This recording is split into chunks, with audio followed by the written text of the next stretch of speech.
Good afternoon, everyone. It's an absolute pleasure to welcome you all to this event. My name is Sela Yüksel, and I'm the head of international funds in MIA Technology. It's truly an honor for us to organize such a meaningful gathering. First, I'd like to welcome Mr. Özgür Çivi, board member of MIA Technology.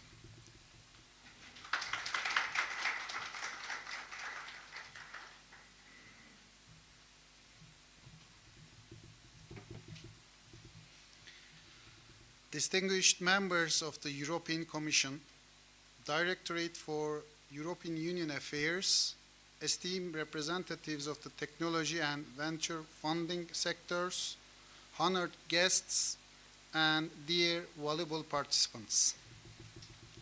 It's an immense pleasure to welcome you all today. As MIA Technology, we are honored to host this significant event, bringing together visionary entrepreneurs, pioneering startups, and international experts in technology and funding. We firmly believe that events like this play a crucial role in propelling our nation's young innovators to the forefront of the global technology arena.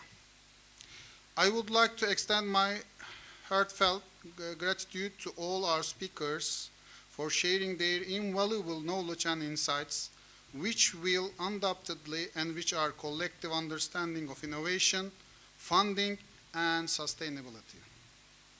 I also want to thank our attendees for their enthusiasm and dedication to building a brighter, more innovative future.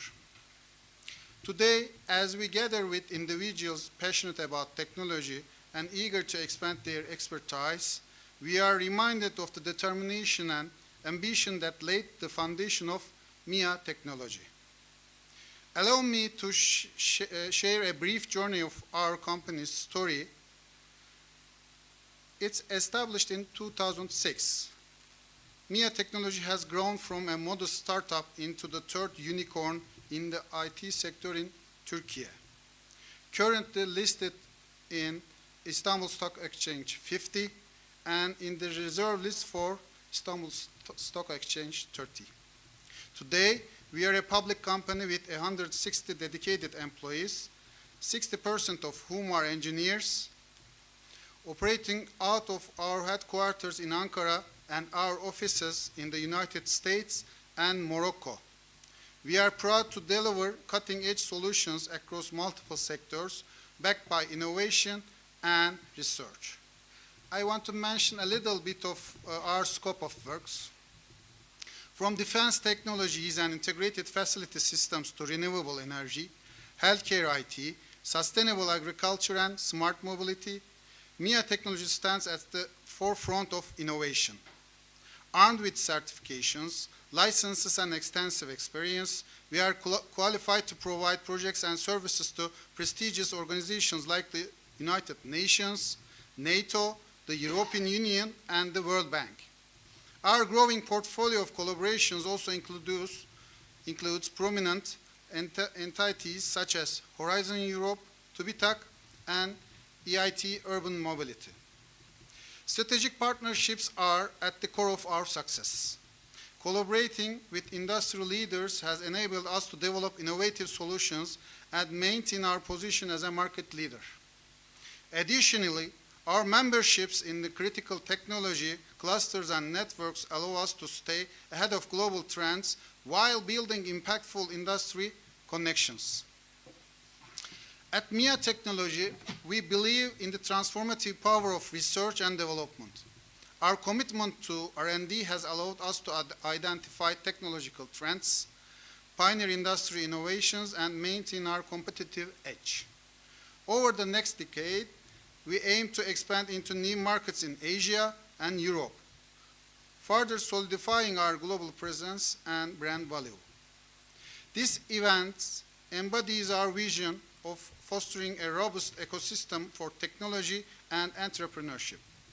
As we delve into topics like AI, digital transformation, IoT, cybersecurity, and renewable energy, I urge each of you to seize this opportunity to exchange ideas, collaborate, and innovate. Together, we can shape a sustainable and technologically advanced future that benefits not just our sector, but society as a whole. I hope that the discussions and training sessions over these 2 days will inspire new ideas, collaboration, and successes. Thank you for being part of this meaningful journey and contributing to our shared vision for progress and innovation. Wishing you all a productive and insightful event. Thank you and welcome again all of you. Thank you very much.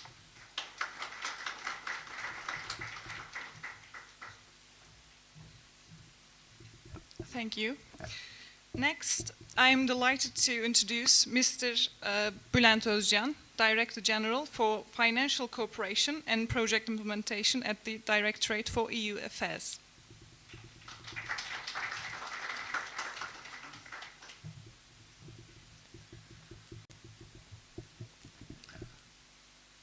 Dear participants, ladies and gentlemen, I would like to welcome you all on behalf of our Directorate for EU Affairs, which is working under the umbrella of Ministry of Foreign Affairs. Directorate EU Affairs is the responsible organization in Turkey, coordinating the EU funding all over the country. So today, this is, from our point of view, a great opportunity to come together with you and to have an opportunity to changing our ideas with you in this flourishing event. I would like to thanks to MIA Technology and also ECRIT and Arches Network, which are organizing together this valuable event. In Turkey, we could say that as a candidate country, we are benefiting different sources of funding from the European Union. Of course, the main part of the funds is the pre-accession funds, which we called as Instrument for Pre-accession, shortly as IPA. In IPA, it's a kind of a capacity building support to the, starting from the public institutions to universities, local administrations, civil society organizations, in order to build their capacity for the EU accession process. But more importantly, IPA is a kind of a direct support to Turkey and working and used in Turkish geography. But the programs we called as EU programs are more important at this process, because EU programs like the Horizon Europe, Erasmus Plus, Digital Europe, Civil Protection Mechanism, and single market type of programs are the ones in which institutions in Turkey could have an opportunity to improve their networks, cooperation with their counterparts in the European Union countries. So today's event is a very important capacity building event, an informative event to build your skills, especially on the programs like Horizon Europe and Erasmus Plus. So we have very experienced speakers from different experiences in these programs, not only from Europe but also from our country. So it's a really good opportunity to all of you to understand more about these programs. I could say that, you know, these programs are also very, very important for Turkey, especially to improve the cooperation with their counterparts in the European Union countries, let me say. First of all, the program Horizon Europe is one of the largest civil innovation and technology program all over the world, organized by the EU. But it's not a European program only. For instance, last year South Korea and Japan is already be part of the program.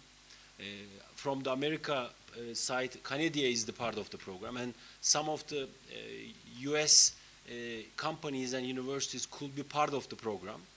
So it's a kind of not only a European program, but it's a worldwide program that you can be part of this program, concentrating innovation and technology, let me say.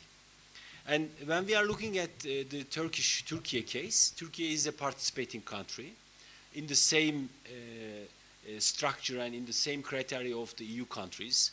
So how Italy participates, Turkey is also participating in the program with the same level, let me say. It is a kind of an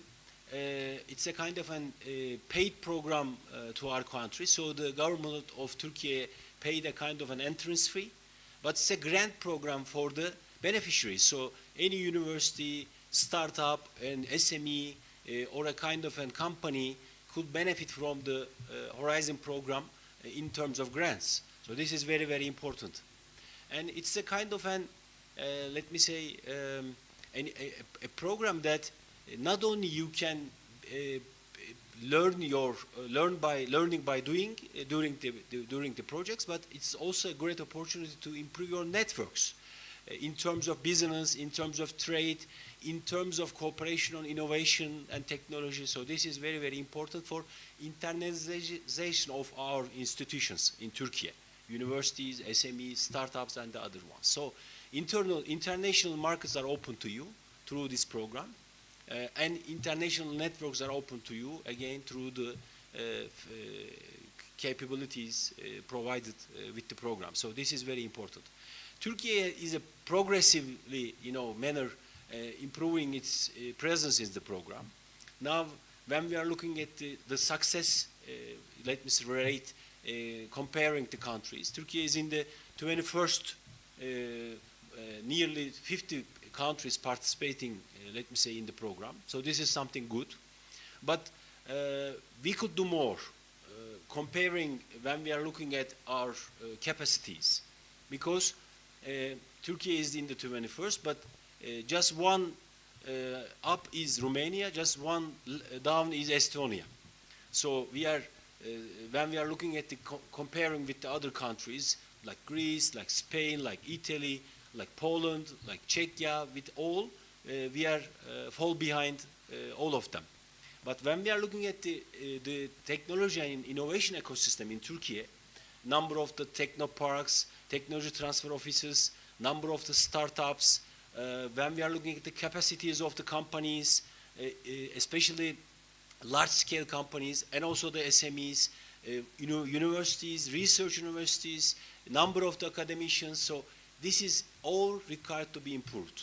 So we can do more. We can benefit more from the Horizon Europe program. But the main, let me say, issue behind is we have to learn it. We have to know it. The reason why we are performing low is we do not know the capabilities, we do not know the abilities, we do not know the opportunities provided through the program. So these kinds of events, training events, networking events, informative events is always very useful. And this time, what is different, it's a kind of a combination of people coming from different level of experience and different countries. This is very good because you can learn a lot within the program. So don't be afraid, please. It's not so hard to be part of the projects under the Horizon Europe. We can do that. We can do more as the country. But number one issue, we have to know it. We have to learn it. So this event is a very, very good opportunity. So I would like to thank again MIA Technology and ARKIDS and ARCHIS, our colleagues coming from Europe. I think this is all will be a very good opportunity to you. So I wish a very fruitful, informative 2 days, all of you, and respect to all of you. Thank you so much.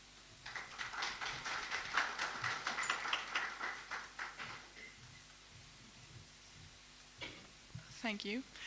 And now I'd like to invite my co-moderator, Ilya, to the stage, the founder of the ACRIP network.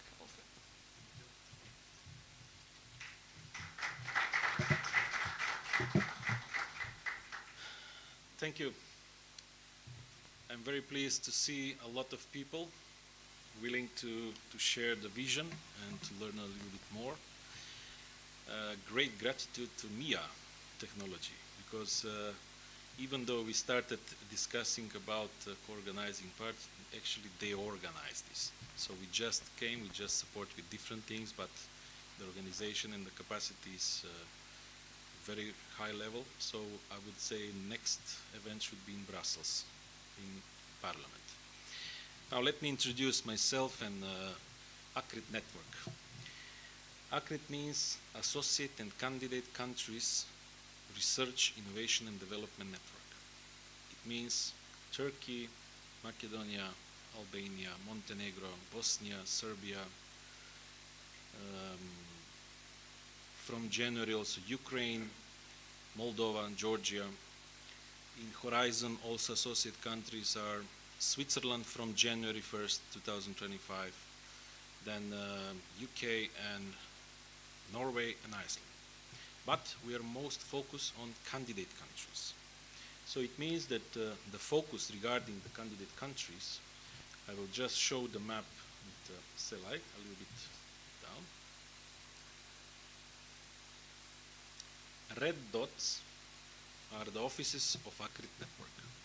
These offices are our partners, members of the network offices. But we will have 3 official physical offices, one in Brussels.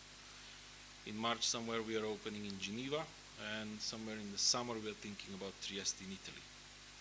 So part of the activities are regarding support, know-how, education, information with the first hand, on-time information about direct funds.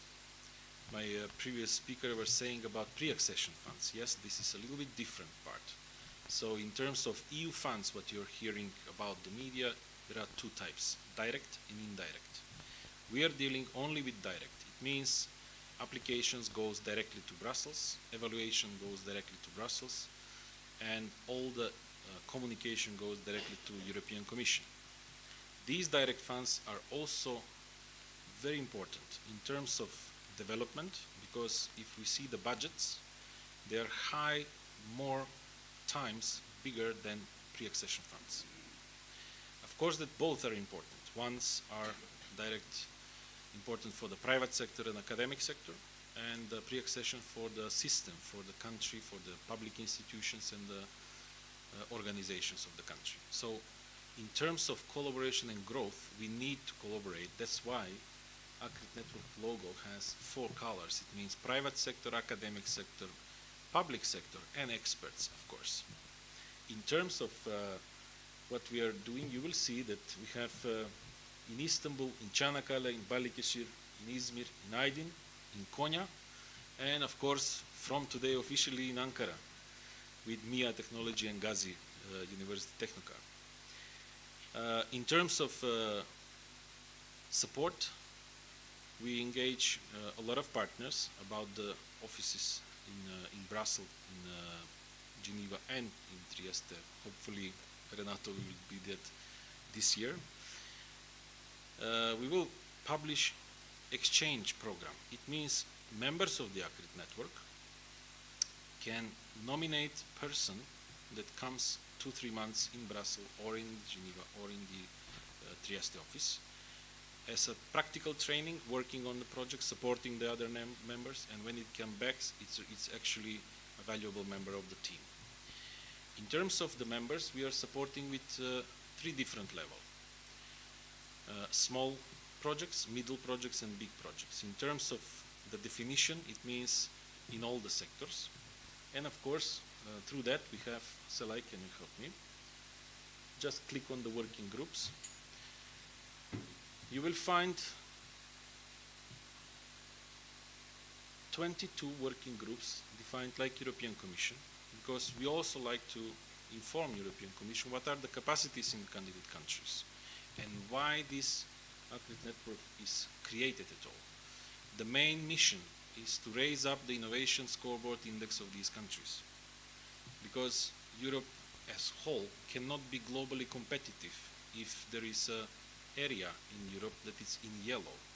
It means all of us, we have to be much more innovative as a countries, as a regions, as a systems. When we have an analytics, we said, okay, who is the first in the world? We see it's Switzerland. Who is the second? It's Sweden. Okay, then we've seen how they are measuring these, what are the KPIs, and who is doing that? Is it people or someone from Mars?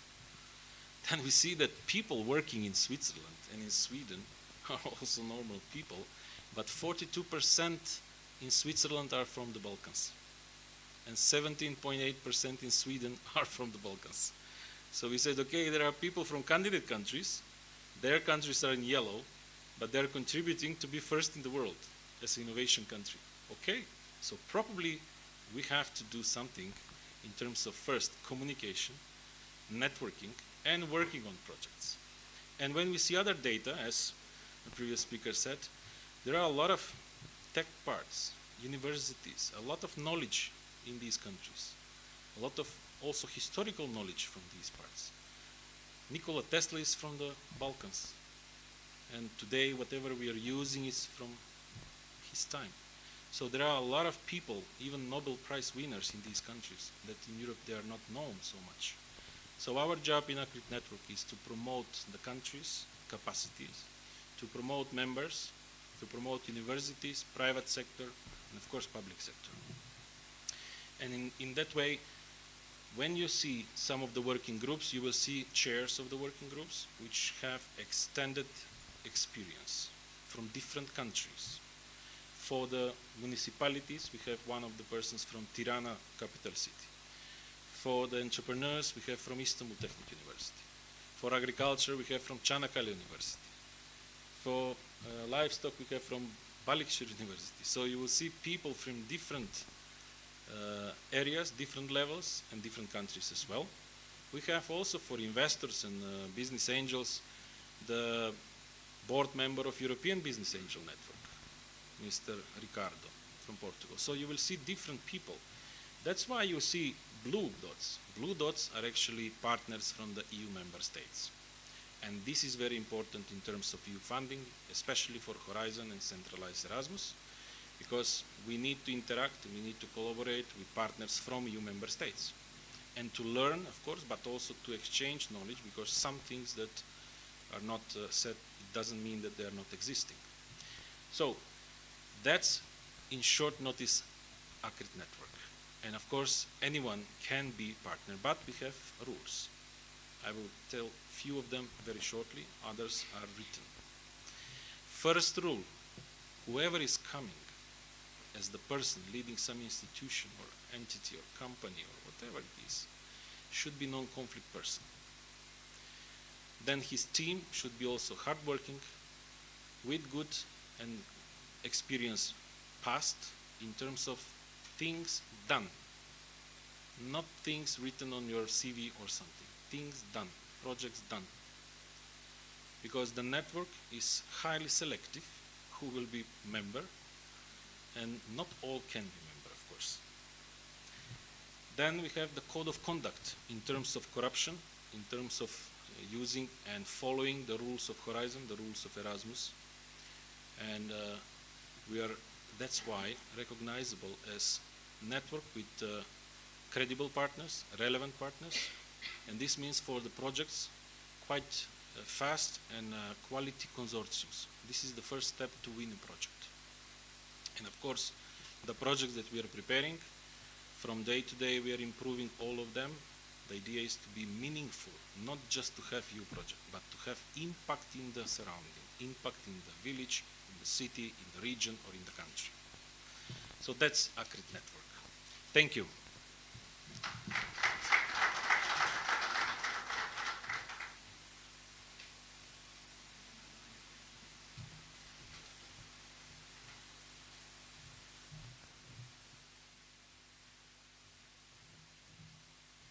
Thank you. Now I would like to invite Özgür Öcal, Delegation of the European Union to Turkey, Program Manager, Private Sector Development, Technology and Innovation.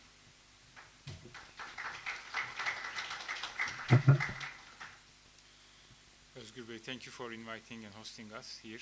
Dear guests, thank you for being here. And Renato, Lilia, thank you for organizing this event.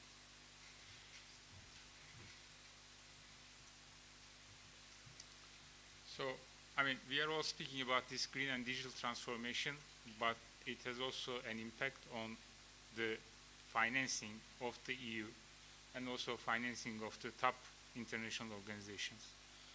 And Europe started to call this green and digital transformation as twin transformation because I mean, they are so linked to each other that it's not possible to somehow take them apart.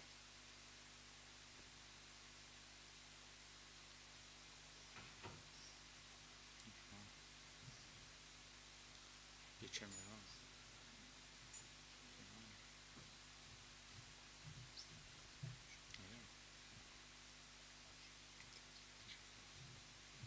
So I hope this figure brings something to your mind, because the whole, I mean, EU funding somehow, almost the whole, of course, is based on this figure, because according to the Paris Agreement, as I can happily inform them that Turkey is also a signatory of this agreement, we need to limit this global warming to 1.5 degrees at all when compared to the pre-industrial times.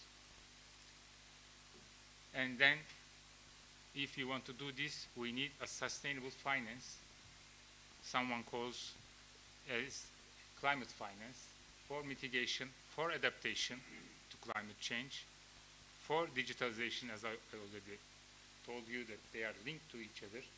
And apart from the investments in financial terms, we need the capacity building. I kept this slide because as far as I can see that we have also a session afterwards on the cities, climate neutral cities. And cities and regions are, of course, taking most of the investments and spendings on climate and environment.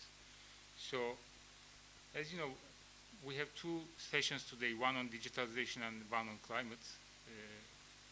If we speak about digitalization, the AI comes into the picture, and if we are speaking about AI and digitalization, data is also very important, and I can see that data is not very much popular when we speak about these terms. So I think we need to speak about data, how to collect, how to preserve the rights of the people in terms of data management and data collection. When we come to the EU side, of course, financing is linked to some basic principles, and EU is very interested in making the investments on their impact to environment and social side. So we started to speak about impact investment, and it's the leverage of the investments. We will come to the leverage then. Policy first approach is also now, I mean, very popular, because if the investment is not in line with those policies that we are speaking today under the Green Deal umbrella, I mean, those investments are not would not be feasible in the EU angle or EU side. I will not lecture you, of course, today about all these concepts, the global gateway strategy, but if you have the chance to Google them, I think you can have some insights on the EU funding direction. And although Draghi, maybe you have heard about the Draghi report, which provides some insights to the EU competitiveness and EU sustainable growth, there is some kind of criticism about the administrative and regulation burden, but still we have the regulations, unfortunately, and they are binding. So the companies or the technology providers who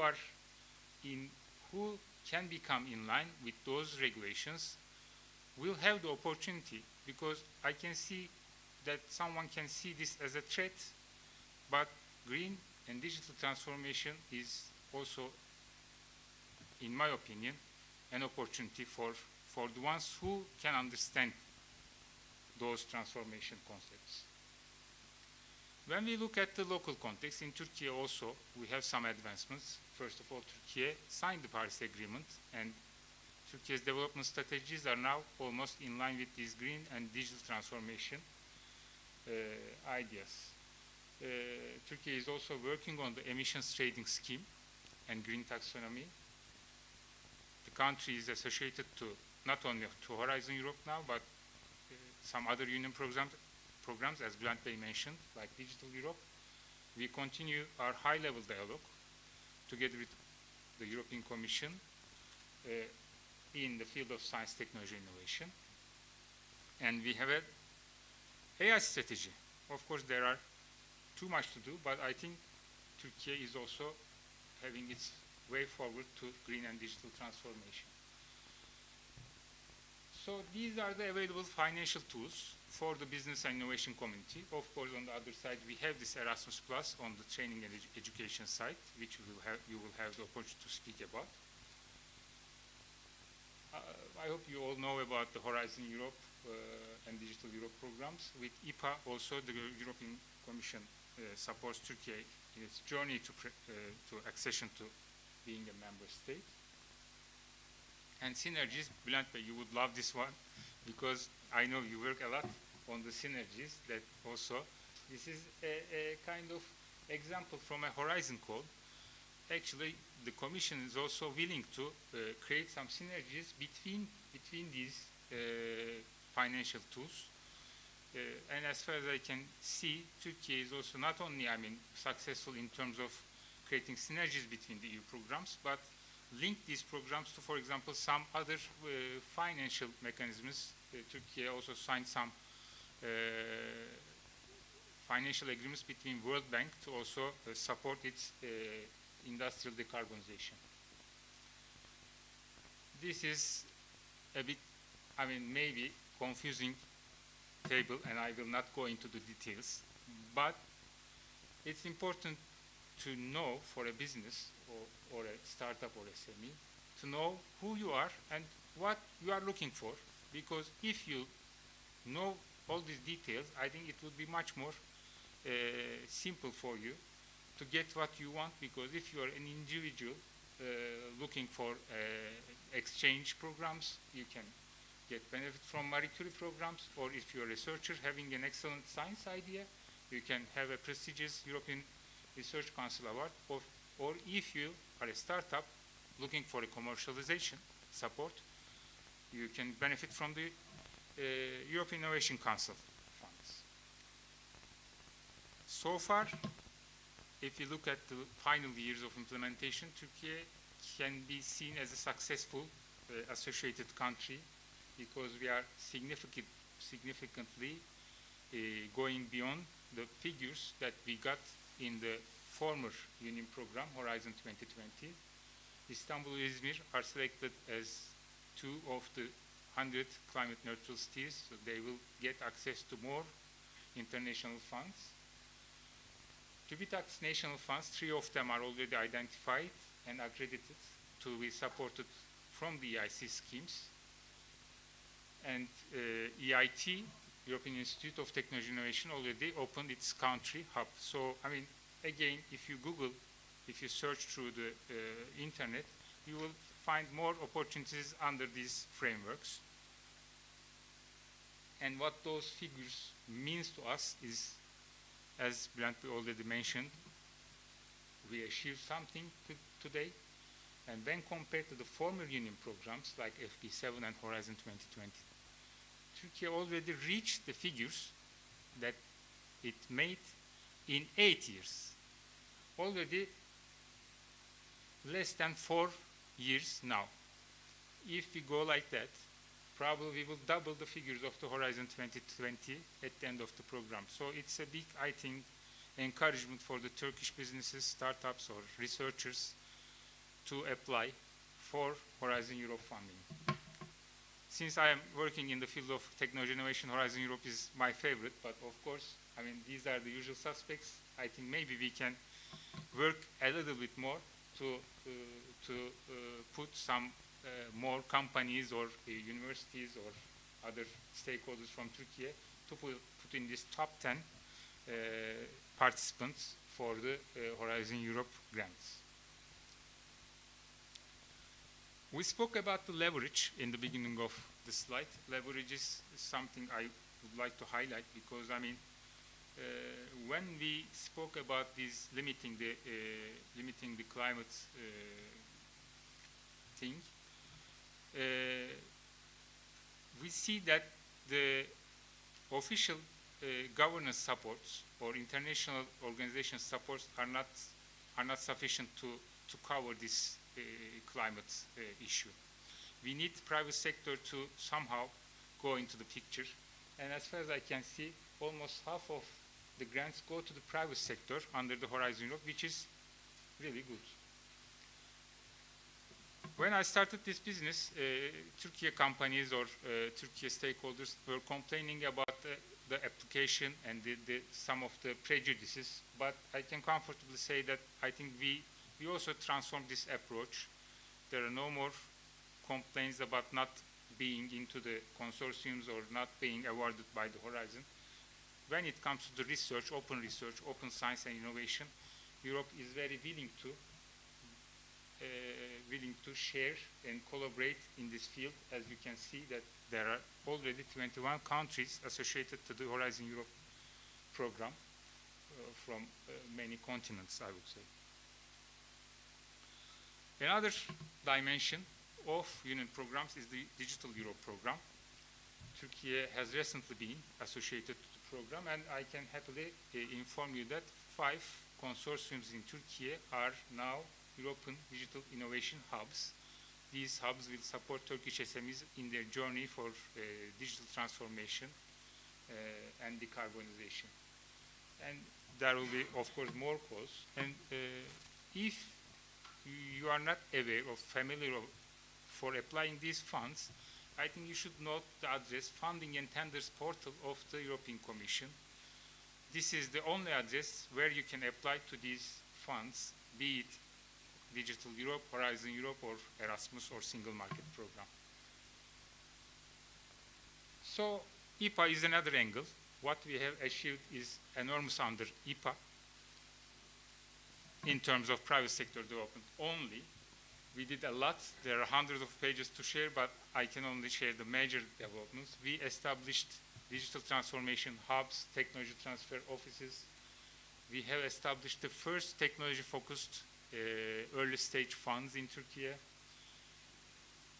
I think you remember this leverage thing, and leverage thing is for example, under the Greater Anatolia Guarantee Fund, with 100 million euros of guarantee, we leverage 1 billion euros of SME lending support. So the leverage is this. Of course, I mean, this also brings this transformation in the EU funding, because this Greater Anatolia Guarantee Fund was an SME lending scheme, but it didn't have a focus. It was established like 10 years ago, before the Green Deal, and it wouldn't have been the case now if the project was submitted. What we are doing is supply chain finance mechanism with 17 million euros of EU funding. We are able to leverage 170 million of supply chain mechanism for increasing their environmental, social, and governance standards. So this is what I'm speaking about, the leverage and the policy first approach. One novelty on the EU funding for Turkey is the EFSD Plus program. This is mainly for the international financial organizations, but I can say that, again, this is based on the leverage and policy first approach. So the EU guarantees, let them 1, 10, or 20 million, leverage hundreds of millions of international funding for funding the decarbonization of the industry, decarbonization of the climate neutral cities, and vulnerable groups, women and youth employment. So, I mean, all in all, if we can somehow create these synergies between these programs, because the digital innovation hubs that we have established under the IPA program are the European digital innovation hubs that are supported today under the Digital Europe program. The technology transfer accelerators or the businesses that we have supported under IPA are very strong candidates today to be supported by the Horizon Europe or Digital Europe program. That's why I just wanted to put and highlight these important concepts like leverage, policy first approach, and collaboration, international cooperation in science and technology. So thank you for being here again. Thank you very much.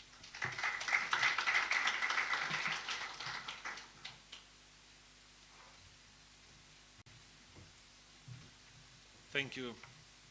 It was quite good in terms of numbers, information, and raising questions about. Today, this event we are sharing on YouTube online. Also, it's recorded. Of course, after that can be seen as well. And we like to share it as well with our partners from European member states, including also European Commission. So now, I would like to continue a little bit more, not so official, because we like to bring the discussion in terms of practical way. I would like to invite Dr. Renato Tofani from the Archers, and it's something that we have as an experience also, evaluator of a project, but let me see his vision about the digital transformation in Greece. Please. Thank you very much. I'd like to thank MIA Technology for hosting this very, very important event, and of course Arctic Network for giving me this opportunity to speak at Ankara, which I said is my home. After more than 1 year in Ankara, I can say that I'm feeling at home, and I want to share with you not only the local people, of course, with Turkish people in general, part of my experience, which is a quite broad experience. I've been evaluator for the Commission for many years in different programs, so I know exactly what outstanding proposal mean. But I've been involved also in different EU-funded projects, funded by different programs, like Horizon 2020, EDF, EPA projects, and so on. So I think it's time, from my perspective, to jump to a higher level together. The title of this speech today is Catalyzing Growth and Competitiveness. I included competitiveness because of the Mario Draghi report. We were aware of that message, and we want to contribute to support the EU, and not only the EU, also the EU candidate countries to become more competitive. I will tell you why it's so important to become more competitive. Because we are in the global market, we must go to the market together, and not only to the market, we must face complex and very, very difficult challenges, but we can face them together, not alone, not in isolation. So that's why the message is addressing complex systemic challenges together.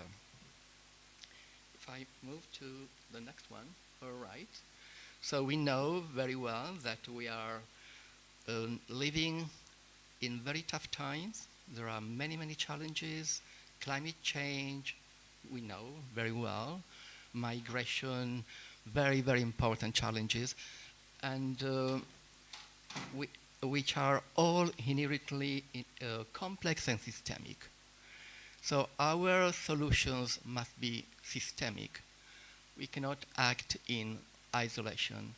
We need to establish collaborations, absolutely, in order to achieve sustainable solutions. In the EU candidate countries, but not only, we open to the world. So we know that Europe, the EU in general, can rely on deep tech innovation. There are outstanding institutions in the EU, even in Turkey, able to develop technologies. We have here an example, MIA Technology, to reduce, for instance, greenhouse gas emissions and make the economy more competitive. At the same time, we can help citizens to live a better life. We can help businesses to become more competitive. We can help them to develop more efficient models, for example. And we can also help the EU in general to tackle food security, improve and face and obtain environmental sustainability, and at the same time reduce energy dependency.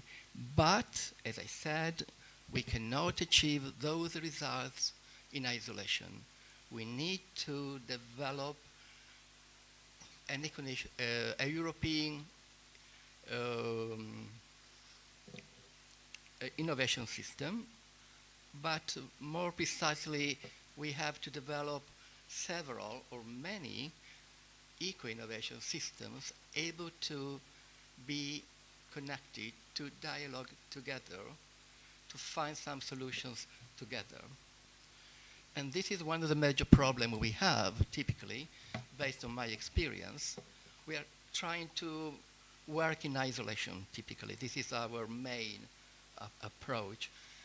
But we have a very important agenda adopted by the European Union some years ago, in particular on the 5th of July 2022, and is a new European innovation agenda in order to spread the new innovation wave, not only in the EU, in Europe, but around the world. And I would say that this is not the agenda of the European Union, this is our agenda. Should become our agenda when we want to be involved, engaged in EU-funded projects related to research innovation, and not only also sustainable development. So the new European Innovation Agenda is focusing on 5 flagships. We can say one flagship is funding for scale-ups. Another one is enabling innovation through experimentation, spaces, and public procurement. But one flagship is devoted to the European innovation ecosystems. And the main objective is to accelerate and strengthen innovation in the European innovation ecosystems across the EU in order to address the innovation divide, but I would say not only across the EU, across the Western Balkans, Turkey, and other candidate countries. Another flagship is fostering, attracting, and retaining talents. This is a very important problem for the EU in general. We lose talent frequently. And another flagship is devoted to improving policy-making tools. And we know that this is a very important aspect when we deal with EU-funded projects. The vision of the new European Innovation Agenda is to emphasize inclusion and interconnections of less represented regions and actors. This is a very important message. We can't focus only on our champions. We must consider the whole entity, the whole, Europe and system in considering the inclusion of less represented regions and actors. Another aspect is to build more diverse, integrated European innovation ecosystems, because typically the dimension of a European ecosystem, European innovation system, is a local system. So there are different systems across the Europe because there are different characteristics, different needs, different talents available in those systems. And another aspect of the agenda is to leverage experiences, needs, and visions from across the EU. You mentioned we must leverage, our experiences across the EU, and again, I would say, across the candidate countries, together with the candidate countries. So, again, thanks to the agenda, we can strengthen growth and competitiveness through diversity. This is a very important message. I move, okay. So we can capitalize on diverse perspectives from people, companies, places, foster uniquely inclusive and sustainable European innovation model, reduce labor market inequality and wage gaps. But Okay, and also we can use the agenda in order to advance cohesions. I go through and why digital transformation is so important, and it must be linked to the diverse ecosystem, European innovation ecosystems, because digital technologies like AI, IoT, big data are catalysts for innovation. So we need those technologies. The new European Innovation Agenda emphasizes leveraging these technologies to enable collaboration and knowledge sharing. So we need digital tools for those objectives, and the digital transformation accelerates the development of scalable, sustainable solutions across industries. And digital technologies are also useful to bridge regional gaps and transform those regions in order to become more inclusive. So digital technologies enable participation of different actors. For example, digital platforms connect less represented regions and actors to innovation ecosystems. Remote areas can access resources, networks, and opportunities for collaborations. Digital technologies help digital inclusion through the entire EU system. And again, digital technologies through digital transformation can boost competitiveness. So that's why we need digital transition. We need digital technologies. Okay. Digital innovation supports economic growth, job creation, and sustainable development. And again, digital technologies are our tools to build a future-ready innovation ecosystem. So digital transitions is fundamental for the future of the EU and the candidate countries. And collaboration is powered by digital platform, by digital technologies. So there are many, many advantages linked to the use of digital technologies. And this is my final slide, which is probably the most important slide of my speech. After more than 1 year spent in Turkey, I know very well how Turkey can contribute to EU-funded projects, both managed directly by the Commission or indirectly, because I've learned the capabilities of many entities, public and private entities, especially in Ankara, but not only in Ankara. So my message is we know how to, together, how to improve the quality of our projects, how to deliver impact through our projects. And this is what policymakers in Brussels want. They want to see impact delivered by EU-funded projects. Okay, thank you very much. Thank you, Professor. Thank you.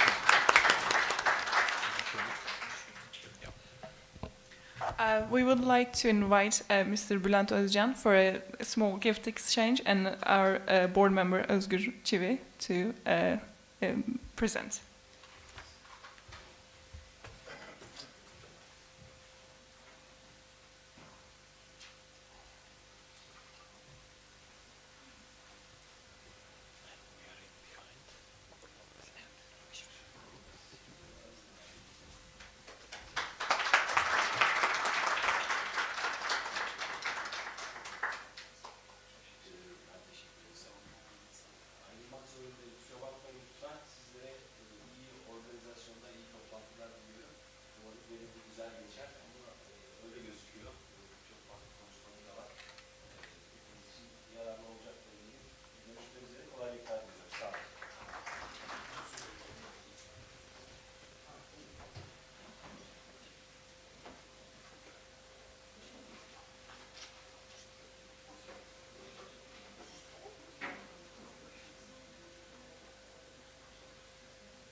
can we try it again? Adnan, apologies. Okay. Okay.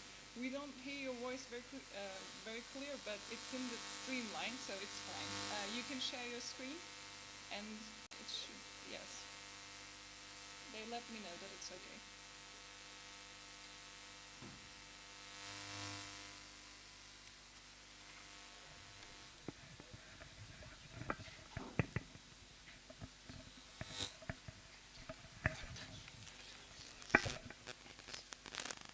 Now we can see your screen, but can I also take your one?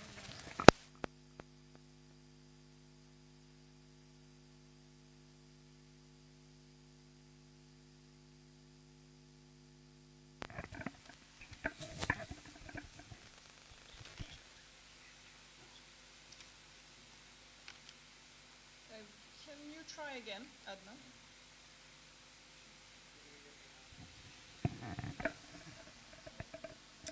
So we have an issue. I'm sorry. Okay, you know what? I'm going to hang up. I'm calling from my computer. I'm going to hang up and call via my phone. Okay, just a second. It's not about you. It's about us. So you can stay there. Ah, okay. Yeah. Okay. Now I think it should be fine. Can we try one more time? Yes, hello? Wonderful. Do you hear me? Yes, yes, wonderful. Thank you. You can. The floor is yours. Do you see my screen? Yes. Do you see the presentation? Right now, yes. Okay, very good. So just give me 1 minute.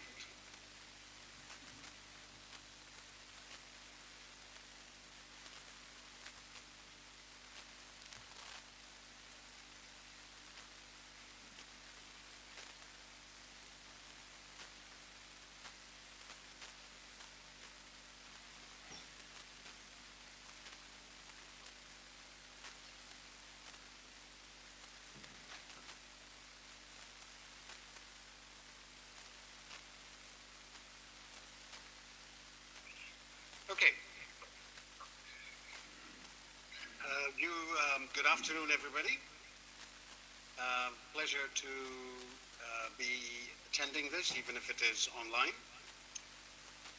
My name is Adnan Rahman, and I will talk about the ethical dilemmas that we are starting to face, and we have already seen some of them, as we become more and more digital, as artificial intelligence permeates our society. Now, change has always been a constant in human civilization. What is new with digitalization and artificial intelligence is the rate of change. And the acceleration in the rate of change makes it very difficult for people to keep up with these changes. And the rate of change in the digital world is actually dizzying. In the last 10 years, consumer CPUs have increased in power by a factor of 10.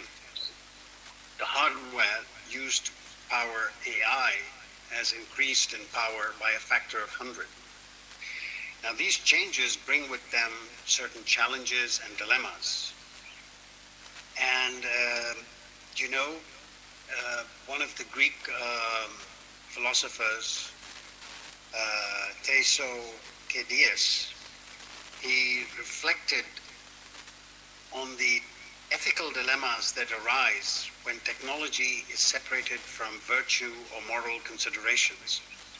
For example, in his Melian dialogue, he talks about the Athenians' pragmatic use of power and strategy and how this raises questions about the morality of their actions. In his history of the Peloponnesian War, Thucydides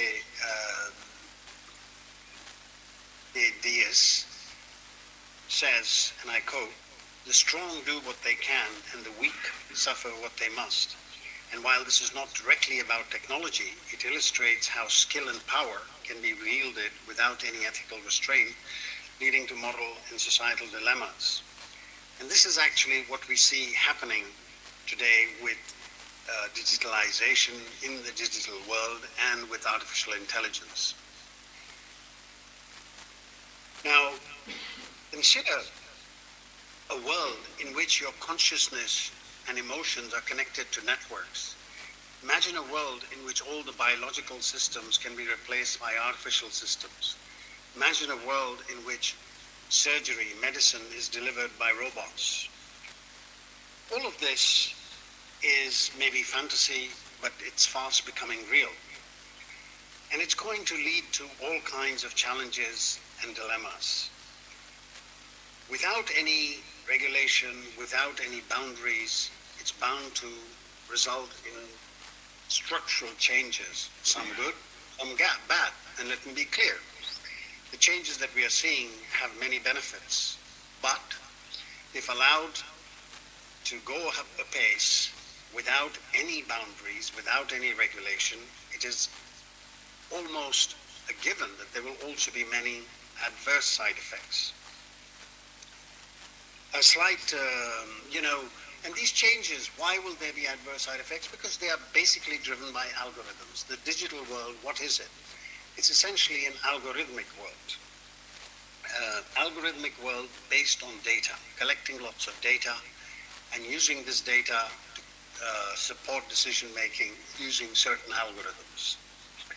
One small aside about algorithms. The word algorithm comes from a 9th century Persian mathematician called Muhammad ibn Musa al-Partazemi, and he wrote a book called Kitab al-Mukhtasar Hisab al-Jabr wal-Muqabla. This was the compendium book on calculation by completion and balancing.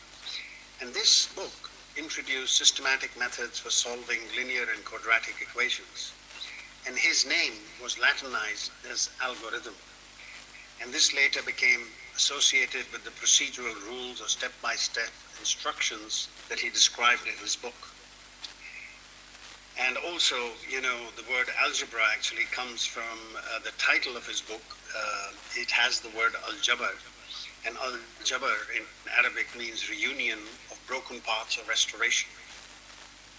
So anyway, this was in a small aside. What I also want to mention is how the ancient Greeks were very prescient in their observations about technology in particular. The Greeks distinguished between technology, techne, and epistemology, scientific knowledge. And Plato in the Republic, he contrasts philosophical wisdom with technology and went on to say that true knowledge goes well beyond just technical skill. And I would like to start my talk with this caution from Plato's Phaedrus, in which he critiques writing, can you imagine? Which was an innovation at the time, as being potentially harmful to memory and wisdom. And Plato warns us that relying too much on external tools may weaken internal capabilities. And artificial intelligence is no different. Of course, I'm no match for Plato. What I'm going to do is I'm going to list 10 ethical dilemmas for you that we are already facing in varying degrees. What exactly and how exactly the future will unfold, nobody knows. But what we can be sure is that the continued diffusion of artificial intelligence and digitalization will make these dilemmas sharper, and they will be new dilemmas that will probably be added to these. So I'm going to start with the dilemmas. And each of these dilemmas, we are already facing them. And you will recognize this as I talk about them. What I'm going to do is each dilemma is presented as the two ends of a continuum. And what exactly is the dilemma? And each of these dilemma has impacts, and I will talk about the impacts. So starting in the top left-hand corner, we have the dilemma between privacy and convenience. On the one hand, in the digital world, it has become very easy to get information, to gather information, to engage in transactions. But you do this by giving up a lot of private information and compromising your privacy. this has impacts, societal impacts, but also the individual. So corporations and governments can now know a lot more about an individual than they ever did. This leads to data breaches and misuse of personal information, for example. Then we have the dilemma in the top right-hand corner, which is between the freedom of expression and the spreading of misinformation. We've already heard a lot about this in the context of Russia and their interference and foreign interference in elections in the United States, in various European Union member states like Slovakia, Hungary,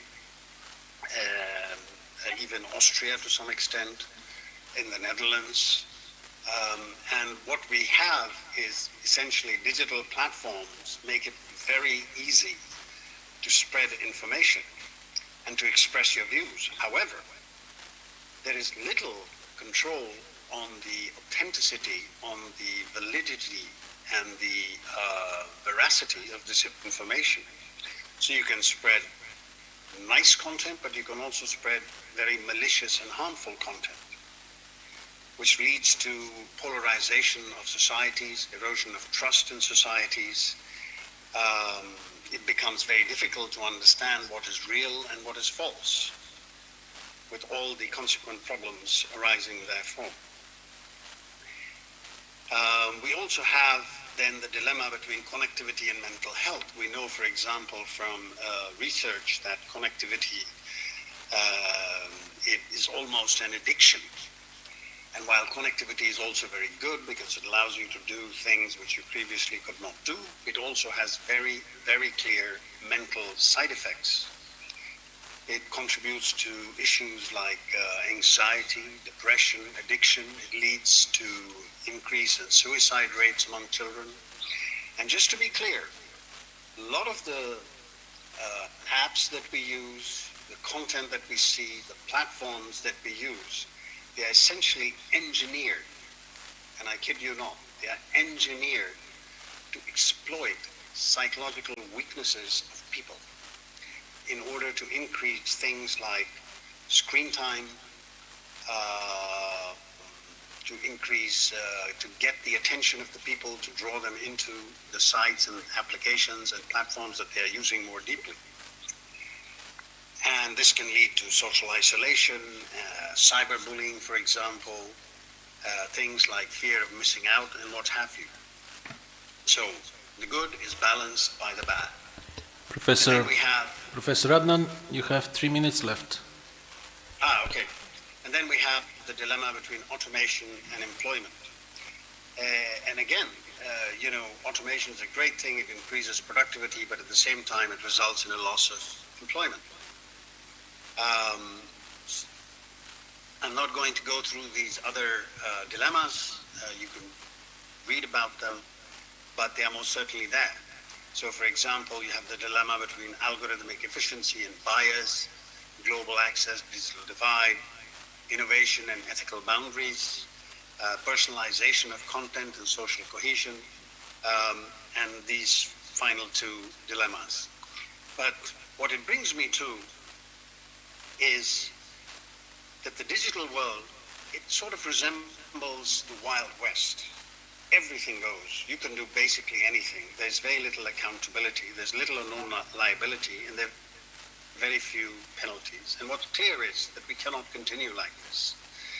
This has to change. But how? So, in terms of going forward, there are some things that I would like to put forward. One is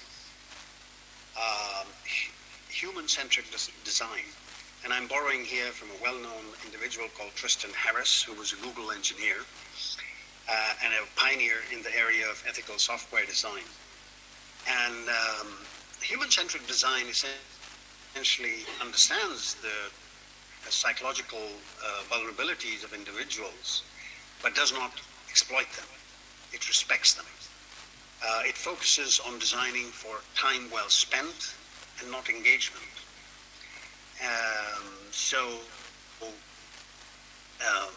Tristan Harris has written a lot about this an organization that he has created to promote this human-centric design. But the important part is that it is possible to use these platforms, to use software, to use these applications and design them, not just use them, but to design them in ways which take the human frailty and fragility into account, the human psychology into account. But that's not going to be enough. So clearly, some form of regulation is needed. What you have already seen, we heard Mark Zuckerberg say that he's no longer going to be doing fact-checking, etc., which brings him into a collision course with the European Union, because the European Union has a directive called the Digital Services Act, which requires some form of control on the content that you have. So here are the contours of a regulatory framework for regulating the digital world and artificial intelligence. So establish a tiered framework based on risk. It should be transparent. The algorithms should be transparent that are used by these apps for doing various things, and they should be explainable. The liability and accountability should be very clear, and it should be well defined. There should be clear guidelines for data privacy and data protection. The European Union, in fact, is a world leader in this area with their directives and regulations for protecting personal data. This is very important. The pathways for licensing and certification of these platforms and apps, how do they pass a certain litmus test, should be very clearly defined.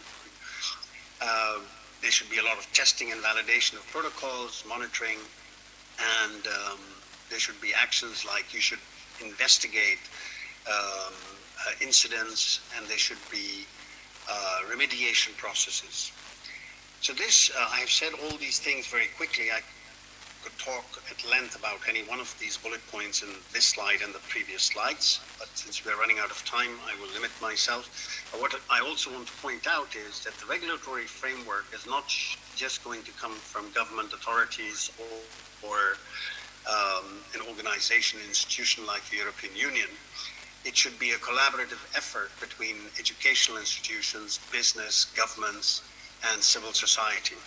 And this is quite important in order to develop a balanced framework which does not stifle innovation, which does not curb the growth of companies which are active in this area and what have you. So I will leave you to think about that. Thank you very much. That was what I had to say about this topic. Thank you, Professor. Now, as you started from the history of thousands of years ago, I will bring you back to the reality and normality. So we would like to be more practical. In terms of that, I would invite Professor Dr. Erkan Bil, Association of Technology Parks of Turkey. Same time, we are coming back to Troya in Çanakkale. So please, Professor. Thank you very much. Distinguished guests, ladies and gentlemen, I greet all you with respect and great pleasure and to be with you. And I want to thank you all, MIA Technology, to host us.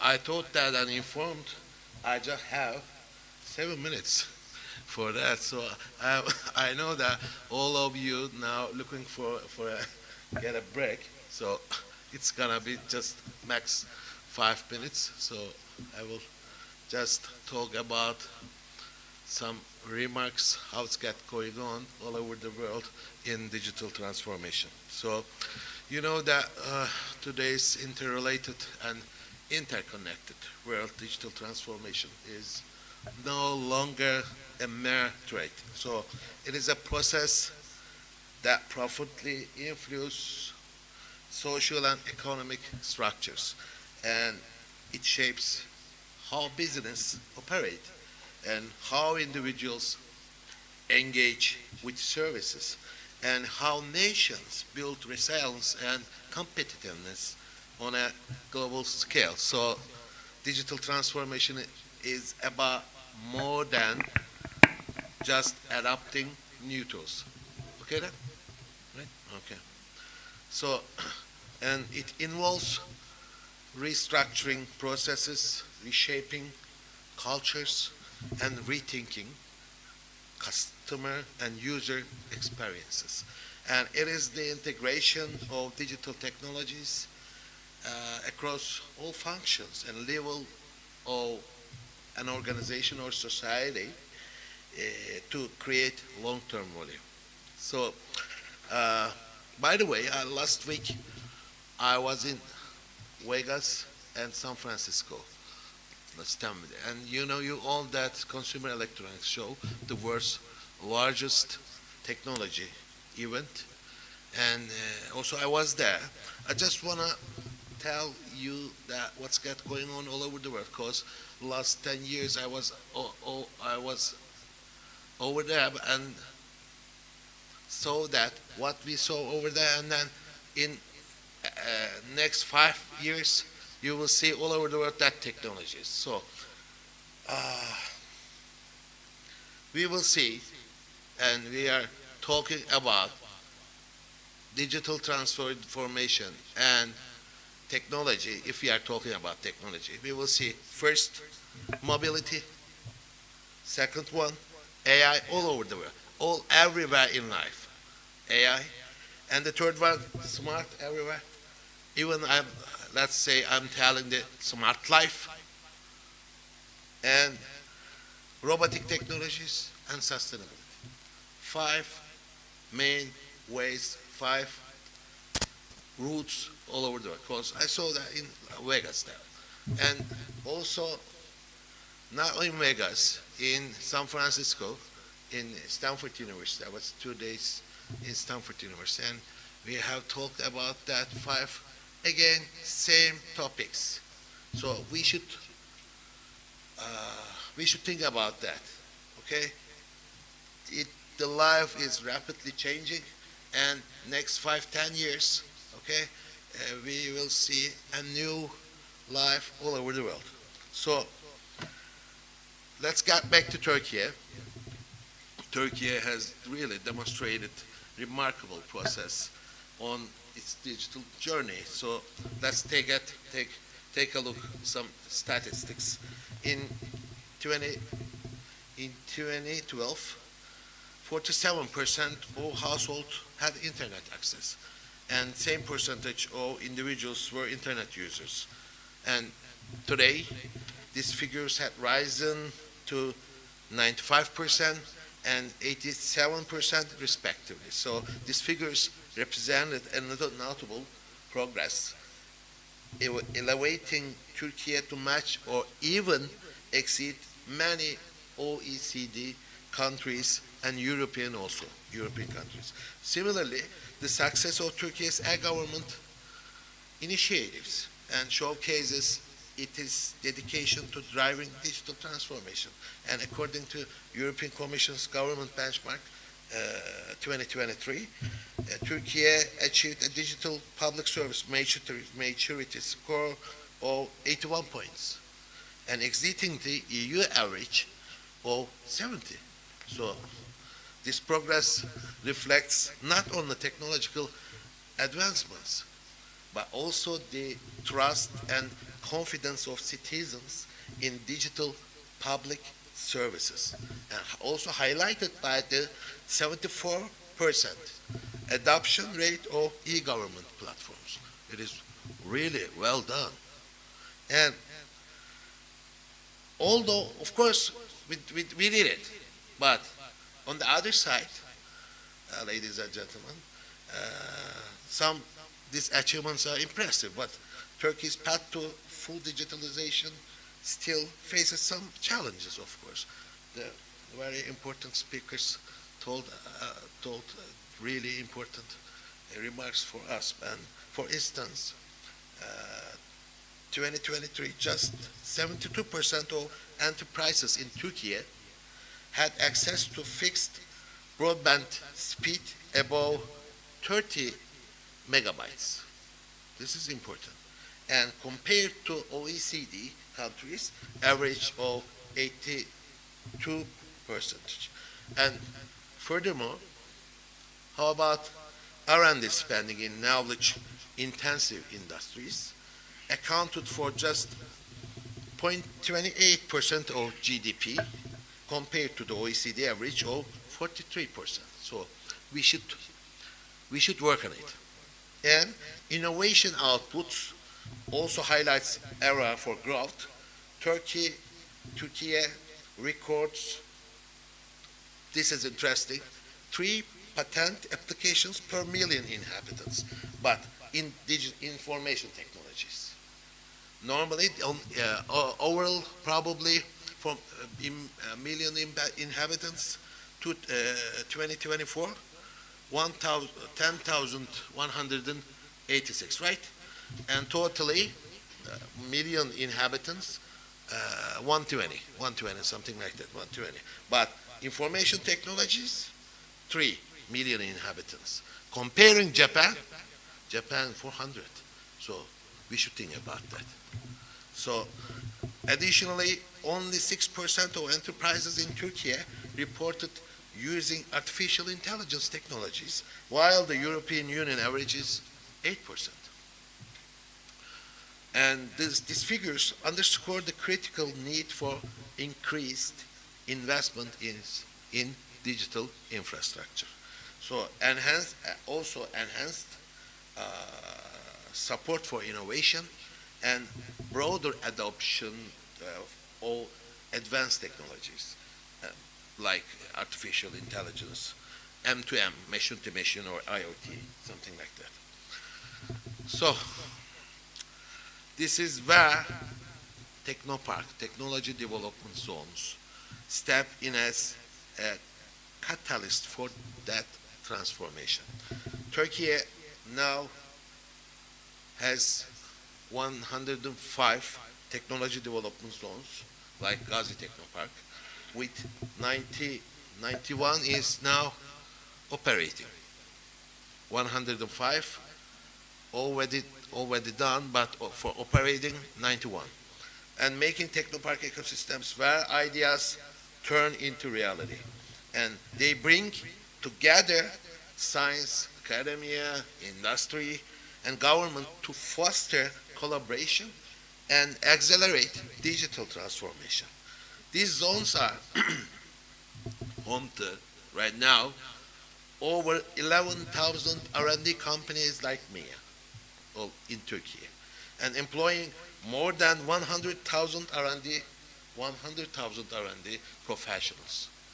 They have collectively generated last year, probably 2024, $12 billion exports, and completed more than 63,000 projects that drive technology transfer and commercialization. These figures and these statistics are very important to see that what's going on in Turkey in R&D, R&D companies, and the importance of technoparks. So technoparks are also instrumental in promoting intellectual property. They have contributed to the registration of over 2,000 patents and 15,000 software copyrights, and showcasing their role as a hub of creativity and innovation. The success of technoparks, it lasts 24 years, okay, 24 years, mainly 20 years. This success of technoparks lies in their ability to build collaborative ecosystems, and this partnership with international organizations such as Horizon Europe provide opportunities for cross-border collaboration, and enable also this all that enables Turkish technoparks to engage in cutting-edge R&D projects. And really equally, and similarly important, that is the focus on attracting and retaining that talent. we should focus on our talent. We have really talented people. And technoparks offer training programs, mentorships, initiatives, incubation centers addressing skill gaps and positioning Turkey as a regional hub for innovation. And you can see in Europe also, you can see in our era, MENA era, you can see Turkey is rapidly growing on that R&D ecosystem. So Turkey's steady rise to 39th place out of 132 countries in the Global Innovation Index demonstrates this effectiveness of all efforts. So technoparks hold huge potential to power Turkey's digital transformation by aligning national innovation strategies with global trends, and they become a catalyst for sustainable and inclusive digital growth. So, what is our focusing areas? All that focusing areas should include right now supporting startups and scale up in emerging sectors.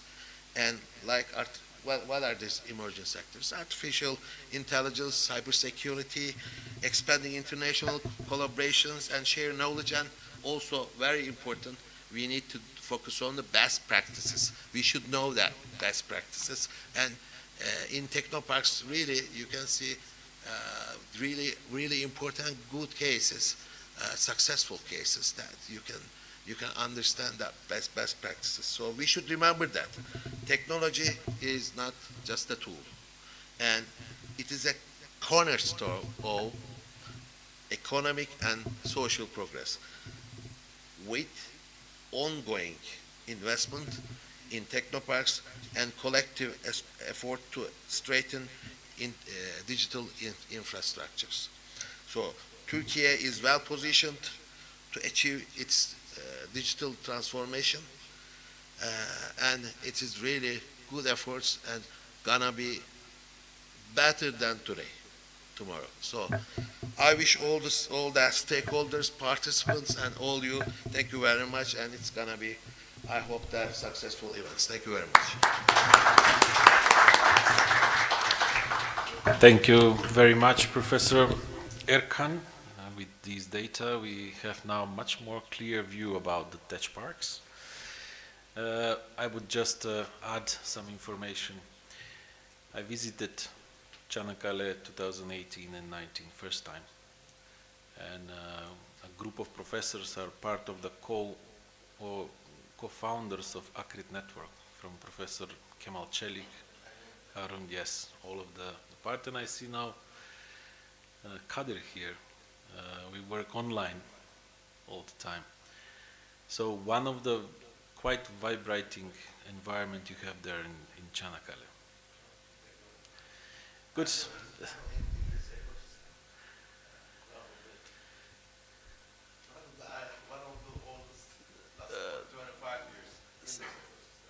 It needs experience. That's why it's better to have much older people to guide us in some times. Of course, we need that advice.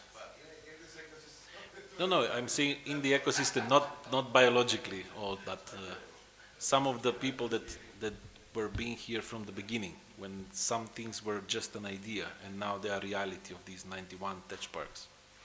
So, in terms of that, you will see in the days that are coming the new platform of Akrit Network, which is digital and artificial intelligence, and it's much more interesting. This will be presented tomorrow, of course, with the projects. And Professor Kemal will be online tomorrow. So in terms of collaborating, there is a specific microsystem for tech parks on the candidate countries. So this would be a major role for tech parks and your role as well. Let us continue. We have Professor Bülent Bayram from the Yildiz Technical University. Please take your floor and your vision about the tech park. Hello everyone. first of all, I want to thank to MIA Technology and all organizers, and it is a big honor to me to be a member of this organization as a speaker. I want to try to explain my vision about digital transformation and innovation. The title of my presentation is Unlocking Potential with Artificial Intelligence. Who am I? I am, as you see, academic at the Yıldız Technical University. My main expertise area is image processing and AI. And according to this experience and outcomes, I will share our knowledge. At least I will try to share my knowledge and ideas with you. Yes, previous presenters emphasized what is the digital transformation and innovation ecosystems. Yes, I don't want to repeat detailed, but I want to skip very fast. Yes, digital, I mean, we should discuss, some spot terms. For example, AI, digital transformation, Green Deal, Okay, they are very nice, but they are not magic tools, We need to feel under them, as well as AI, as well as digital transformation, as well as the philosophy of innovation. These are very, very important, if you ask me. But if we go again to digital transformation, yes, it embraces the technologies, increase the productivity, theoretically. Value creates the value and helps the social well-being. But yes, we are in the digital, at the step of the fourth step of the digital revolution. And what consists of, what can we count in this revolution? Smart factory, Internet of Things, intelligent manufacturing, cloud computing, big data, machine-to-machine communication, human-to-machine collaboration, how we can collaborate human to robot, how we can create more safe working environments using robotics, AI, IoT, sensors, etc. Yes, but digital transformation, yes, increase the digital skills, helps, tries to make easier our life and seems more beneficial. But the leaders, if you ask me, the owners, company owners, institutional leaders should be aware of this. Because at the end of the day, if they won't have this vision, their workers won't have reached these skills. Therefore, they need to make investments and they need to search for resources to increase the capacity of the employers. It is very, very important. Then AI can be only a key complement in the huge cycle as a catalyst for innovation system. Why AI? Again, AI is very good. We love AI, but helps a lot of things. Maybe after this slide, I will share with you our outcomes from thesis, national, international projects. But before going to this, I want to underline also the EU commissions are really encouraging the countries for policies, and they announced as a digital decade. But this cycle, as you mentioned, should be completed. It should be more coverage, not only European Union, whole world. They are trying, but it has not finished yet, in my opinion. Yes, case study, the done things, as you mentioned. But before this, I want to say something more. According to our experiences, since past 5 years, I and my team, we are really proactively involving Horizon projects and other kind of projects. Which lectures? For example, industry, university collaboration, MIA and Yıldız Teknik, my collaboration can be given a good example. But what we missed, I see now, we need to, communication is very important. Collaboration and sustainability. But for collaboration, we need to focus on our governmental institutions too. Because, for example, General Directorate of Forestry, the Ministry of Environment, why? They are dealing with the real problems. Even for digital transformation, they have the problems. They need the solutions. We need to match our solutions with their problems. Then, even for Horizon projects, we can propose sustainable, scalable solutions. Then it may increase our funding opportunity. Now, I am cutting the crap and saying what did we do. I mean, these are as I told you, some AI-based and image processing-based results from thesis projects. Yeah, it is space-based solution. We created a AI-based building segmentation tool, and we are now focusing on it also to determine their height with structure. Another thing is the energy resource management. These are the done things, but it means that we have this know-how. We can extend the capacity of this know-how by facing with another problems. And for example, oil tank inventory is vital, both economic and military applications. What will I say? In general, we are not making copy-paste of the already published AI-based solutions and artificial intelligence or deep learning models. We are deforming them also, but we are not on the stage to write their black box. But it needs time, investment, and a team. Otherwise, it is impossible. Yes. We are also able to detect vehicles, ships, airplanes, cars. Real-time detection, real-time tracing is also possible. And forestry management, this is outcome also one of our projects, bilateral with Polish-Turkish project. In this project, we are also focusing on the forest degradation and forest fires and insect damage on the forest. It is one of the outcomes of this project.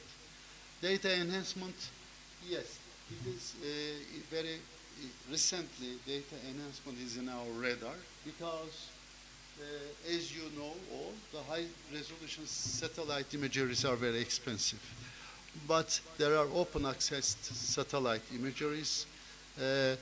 We are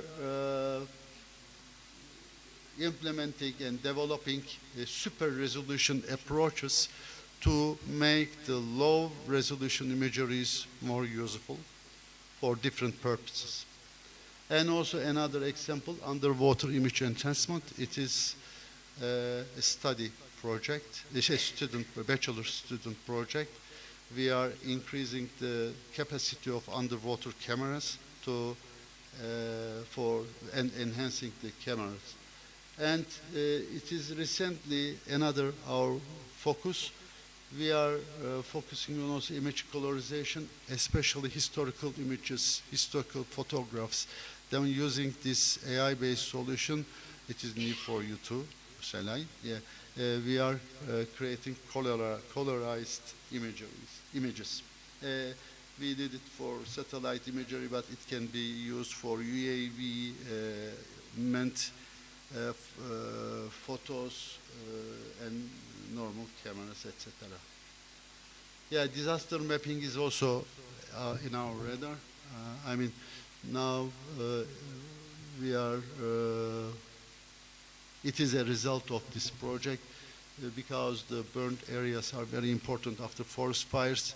Why? Because the rehabilitation of the forests are very important, and the human source, in the conventional way, the human source are needed, but from satellite imagery, the burn severity maps and burnt area maps can be created very easily.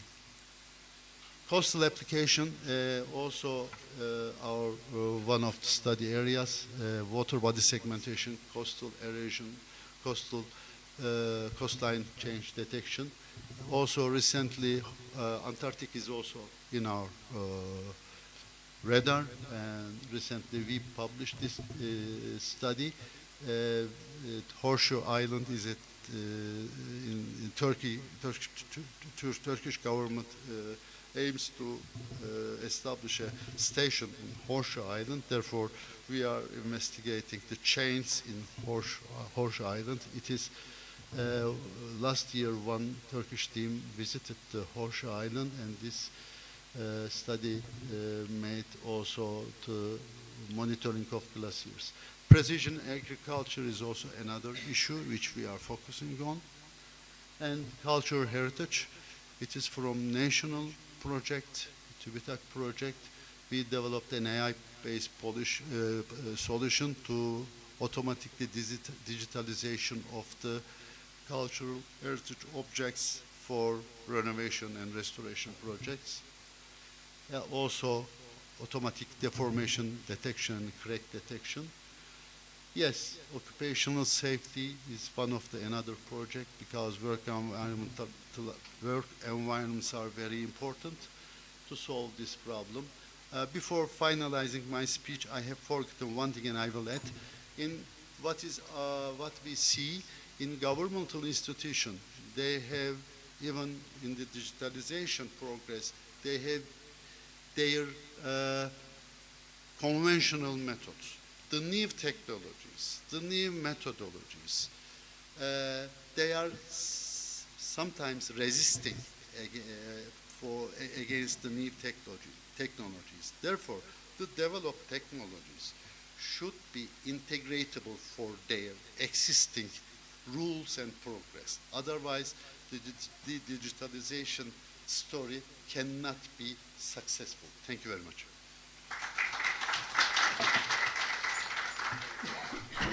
Thank you, Professor. I see that there is a huge potential in terms of international collaboration as well for the projects.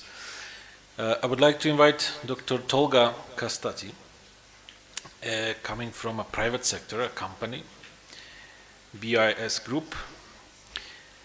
Let me see the vision about how private companies is seeing these topics.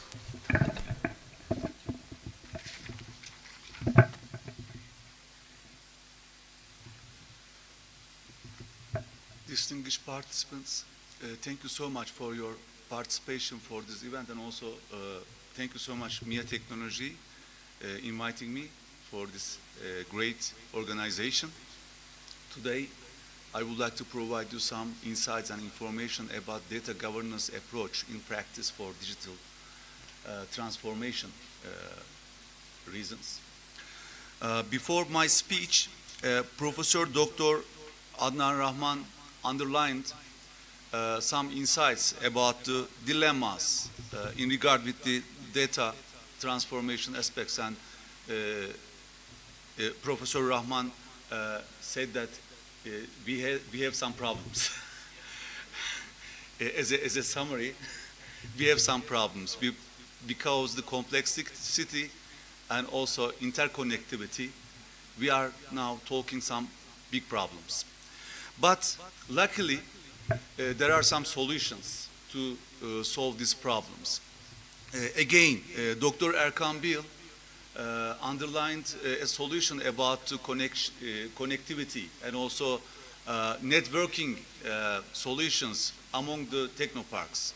Turkey is has a best practice for this kind of networking issues to solve the digital transformation issues, combining the talented companies in the technoparks and providing them facilitation for their development activities in regard with the digital transformation.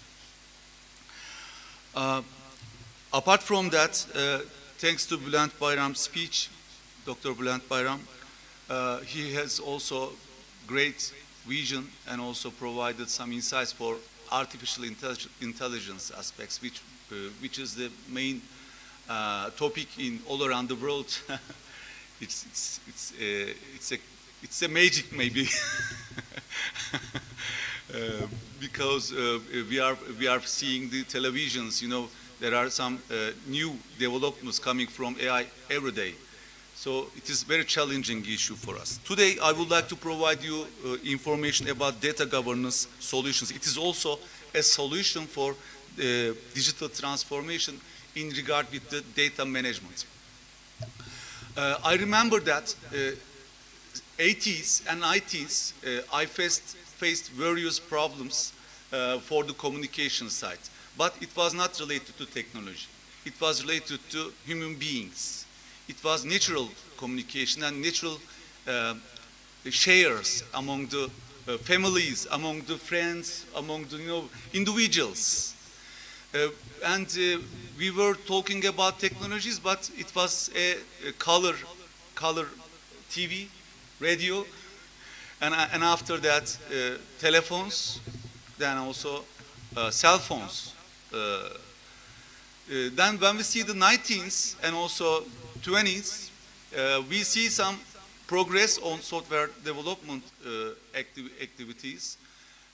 In Turkey, we faced various software development activities, and some system integrator companies worked on this issue and provided services for governmental authorities, mostly for their digital transformation map.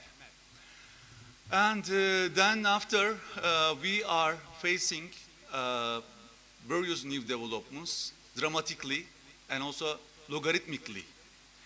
2010, 2020, and also nowadays, we are talking very new solutions and also innovations in data-driven and also technology-driven issues. The institutions, entities, privates, collecting information, all kind of information we are collecting. And we are talking about the interconnectivity, interoperability among these information through the modeling algorithms. And those information providing us very, very, very talented, very, very, very insightful information. We are not thinking about those information without AI sometimes. So I feel that at the moment, we are not managing our lives. Actually, I'm seeing that digital issues usually managing our lives and also coordinating as well. So it is in the center of our life at the moment. Data. Data is the main element for digital transformation because all information coming from different type of data sets. And institutions, individuals, every day collecting sometimes minutely based, sometimes hourly based, daily based data. And we should also collect those data because we have some responsibilities and obligations to provide some insights through the collected data. Therefore, this is a kind of mountains. When we see the data, especially the panel data, I mean that historical based data, we are always getting into our pocket data sets. But we don't know anything about the inside of the data sets. Some insights hidden in the data sets, some new information, some innovational things, some challenges inside of the data sets. Think about it. If you are a public institution, if you are a private institution, you have different type of data sources. Sometimes you are using human resources system. Sometimes you are using management information system or decision support system. Sometimes you are using big data through the cloud systems. Sometimes you are using, not sometimes, always, we are using our telephones, our mobile telephones, and we are collecting information through the different way of technologies. But those information, those data coming from different data sets in different databases, collected in the different databases, in different technologies. And we need somehow connection among different data sets and different databases. Therefore, we are able to manage and coordinate, monitor and evaluate and analyze our own data in an efficient way.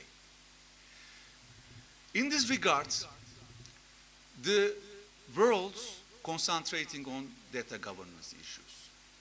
If you have good capability to manage your own data, you are able to analyze your own data in an efficient way.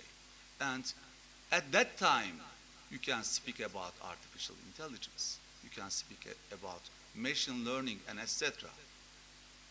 If you are not able to manage your own data, if you are not seeing your data and understanding your data as an overall picture, you cannot manage, you cannot analyze your data continuously.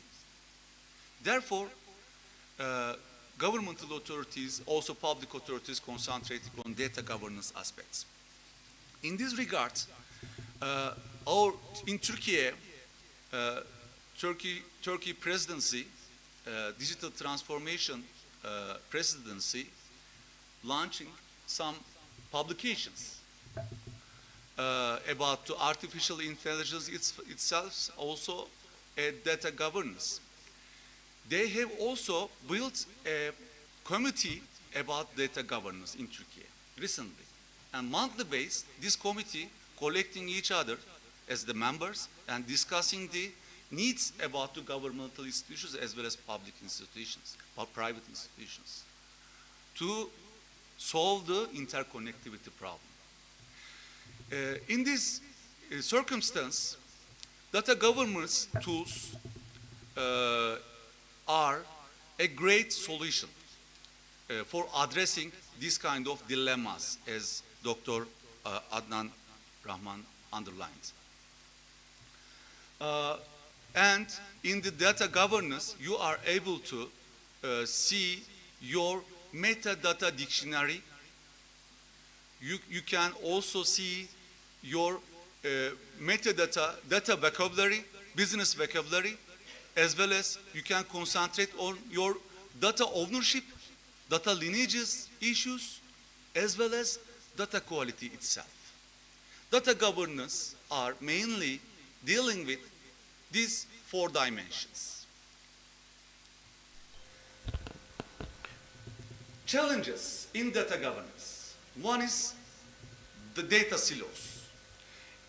Think about that. In an entity, there are different kind of departments, and different kind of departments collecting different type of data in different platforms.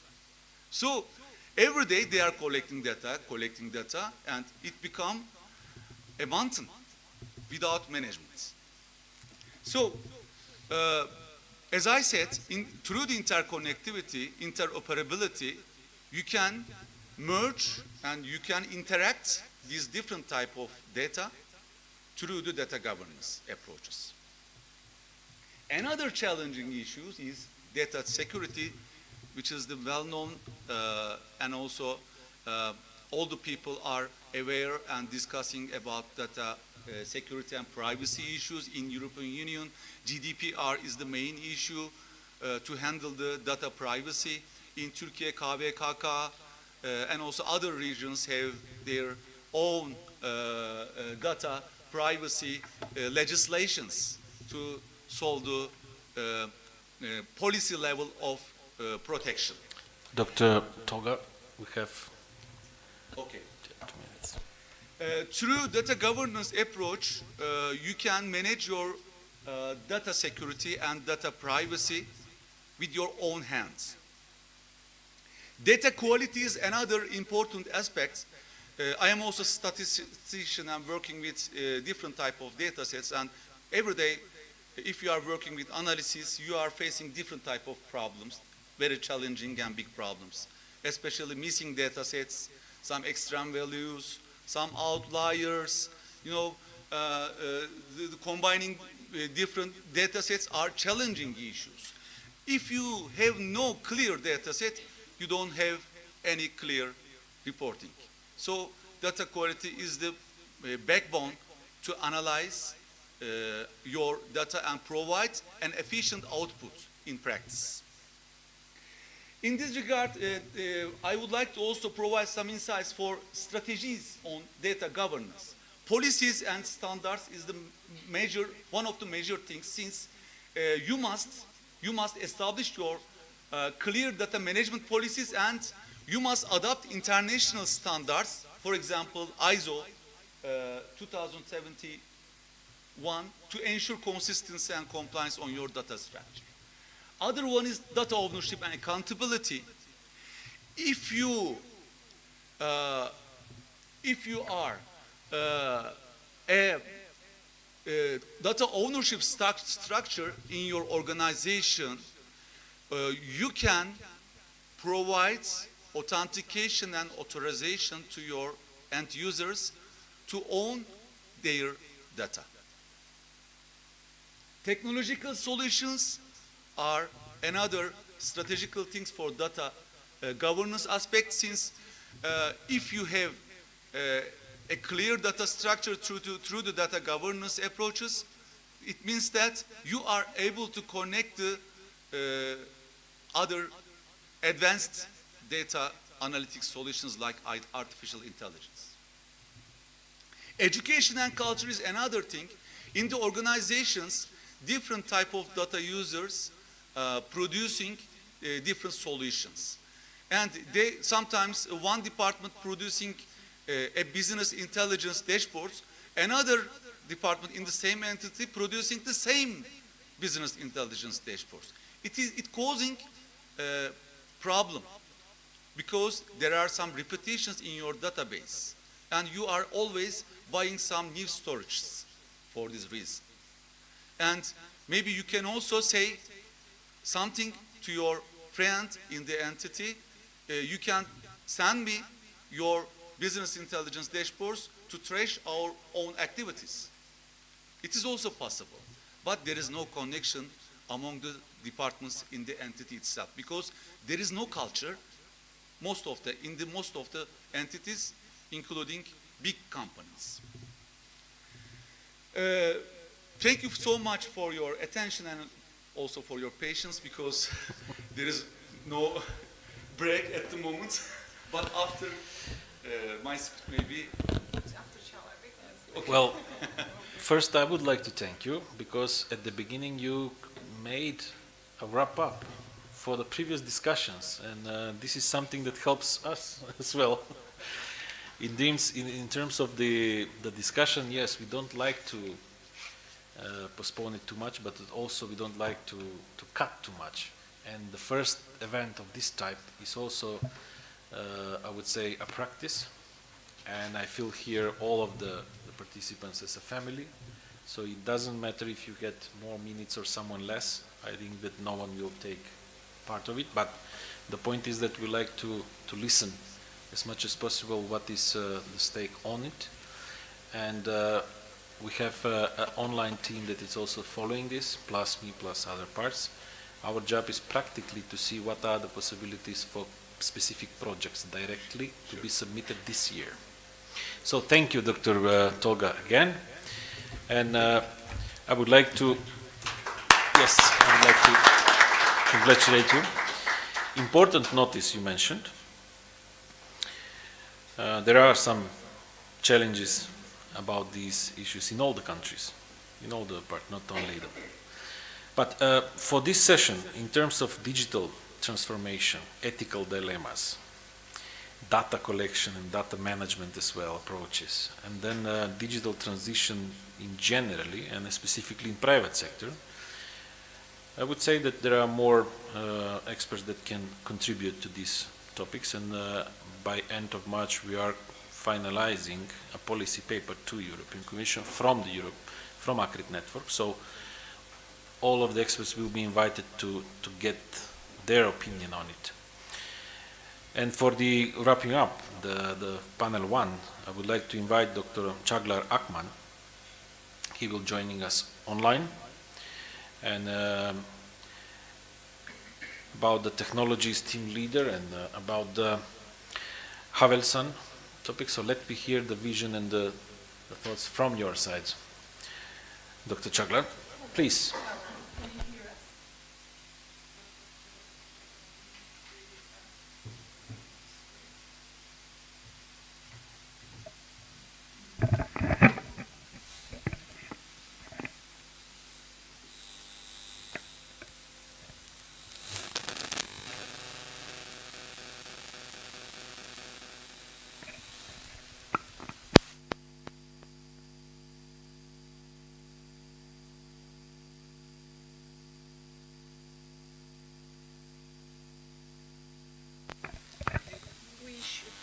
Can you talk again? Not for a moment, but just a second. Can we try again? Can you hear me? Yes, right now. Okay. So, I can start? Yes, you can share your slides if you like. Yes, I will. First, I would like to introduce myself. My name is Çağlar Akman. Ms. Sela, can you hear me? Yes, apologies, just for a second. Okay, we are set now. Okay. Hello, everyone. I would like to introduce myself in short. My name is Çağlar Akman. I am working in Havelsan in Turkey, and I would like to thank Mia for calling to this organization, and I would like to say hello to everyone in this room. I am so sorry that I am not here in person physically, but I will be joining to this meeting by online. And today I would like to present two different use cases for digital transformation. One of them is Team Aware project that we achieved and we finished in last June as a Horizon project, and Swarm localization as a second project, because I would like to present them since they both exemplify the principles of digital transformation by integrating cutting-edge technologies such as IoT, AI, and real-time data processing. Okay, let me share my screen. Then I will share the presentation screen. Okay. Let me start with Team Aware. I was a technical coordinator of this Horizon project, and in Team Aware we had 23 partners from 13 different countries, and it was a 36-month project. We started that project in 2021, and we finished that project in 2024. And our main users and main scope was around first responders. As I told you, Team Aware was a kind of use case for the digital transformation, or it was a kind of example project for digital transformation, because in Team Aware we were focusing on developing an integrated and cost-efficient situational awareness system for the first responders, and provide augmented reality and mobile human-machine interfaces to them. Now I'm telling you about Team Aware so that you can think further collaboration with Turkey and some improve those use cases for further steps of TeamAware. We, as I told you, we achieved the TeamAware presentation in a, TeamAware project in Bursa with real demonstration. This is a frame from there. And there were some capability gaps behind TeamAware. The first capability gap was about the location and the proximity of risks and hazards to in real time. For the first responders, capability gap 2 was the detection of passive and active threats and hazards at the incident scenes in real time. Capability gap 3 was about CBRN detection, and capability gap 4 was about multiple and non-traditional sources. The main question was how to integrate different sources to an overall system. As you see, there's a highly loaded system architect in the right-hand side. There were some sensor systems. Some of them were wearables, some of them were drone-mounted, drone integrated, some of them were populated on stationaries, and we were collecting heterogeneous information from each sensor to detect people, fire, smoke, building structures in danger, CBRN attacks, explosion, gunshots, or the location and the activities of the first responders in real time, and social data. We gathered such information from each sensor. Then we sent collected gathered data to a central unit to fuse them and to produce an information. The discussions you listened so far was about each step of this TeamAware. For example, Dr. Tolga Kaskatı was talking about the data and the data ontology. And so in TeamAware, we also populated TeamAware ontology, TeamAware sensor integration and standards. Okay, now as a TRL 7 level, we achieved TeamAware, but we can do further development in not only for resilient societies or secure societies, but also for other use cases that you have in your mind. Okay, these are some photos for the demonstration. As I told you, on the left top side, you see a real-time demonstration, because we deployed our TeamAware solution in Bursa sub-base station against earthquake. We collected real data from the field, and we provided a situational awareness picture to the first responders, law enforcement agencies, firefighters, and medics in our consortium, and some visitors, some guests whom we called from different EU countries. And these are further photos. As I told you, we made some, not real, but some fires. We detect those fires in subway. Or in the right-hand side, you are seeing CBRN detection with our wearable sensors. And this is the demonstration of TeamAware. I will make it faster. We use drones.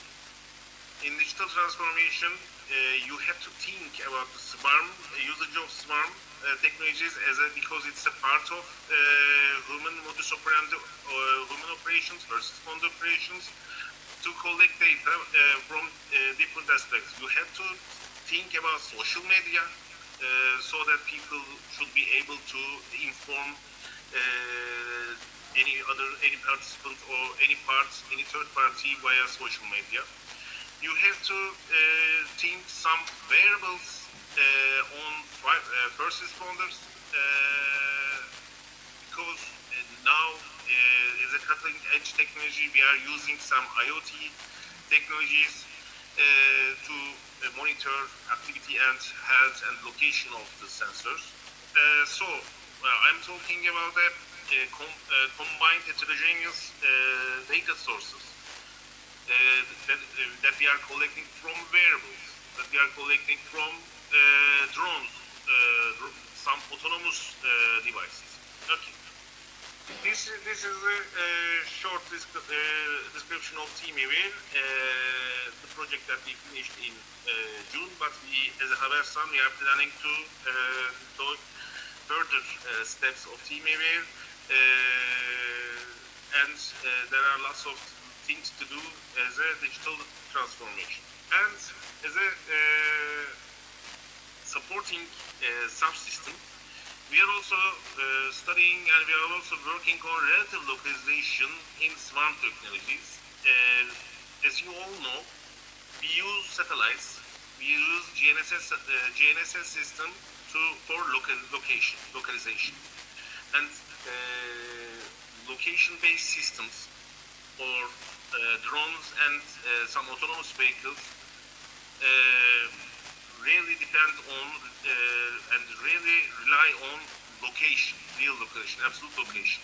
And maybe you can only think in military aspect GPS can be denied or GPS can be screwed, but it is not true. In civil systems and in regular public operations, for some reason, we can lose some communication or some line of sight, and we can lose location information. So in this technology, we focused on ultra-wideband technology, and it's a new and high technology which is funded by Google, Apple, and so some other international companies. And this is, as I told you, as an auxiliary subsystem to provide location to people as well as autonomous vehicles. This is just for a glance. Key points are written on as a three sentences. With ultra-wideband localization, you can obtain high accuracy in localization, immunity to multipath, immunity to interference.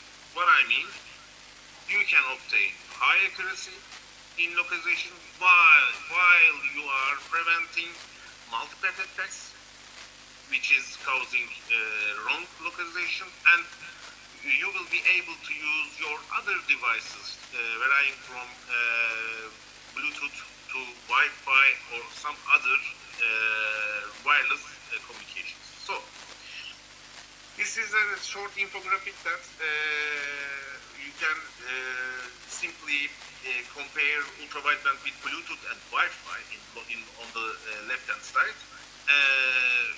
And all of you, if you have Apple or Huawei or new iPhones in your pocket, you have ultra-wideband technology in your pocket, and it will be cheaper and cheaper.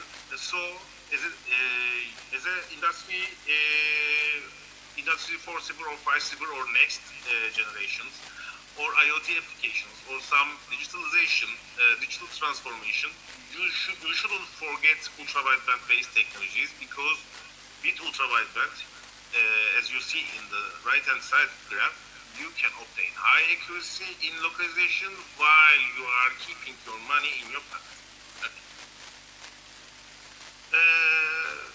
You can use ultra-wideband with multiple sensors as a traditional way, as we did in last 3 decades with Bluetooth and Wi-Fi, or you can use some relative localization. I mean that you don't need GPS for localization.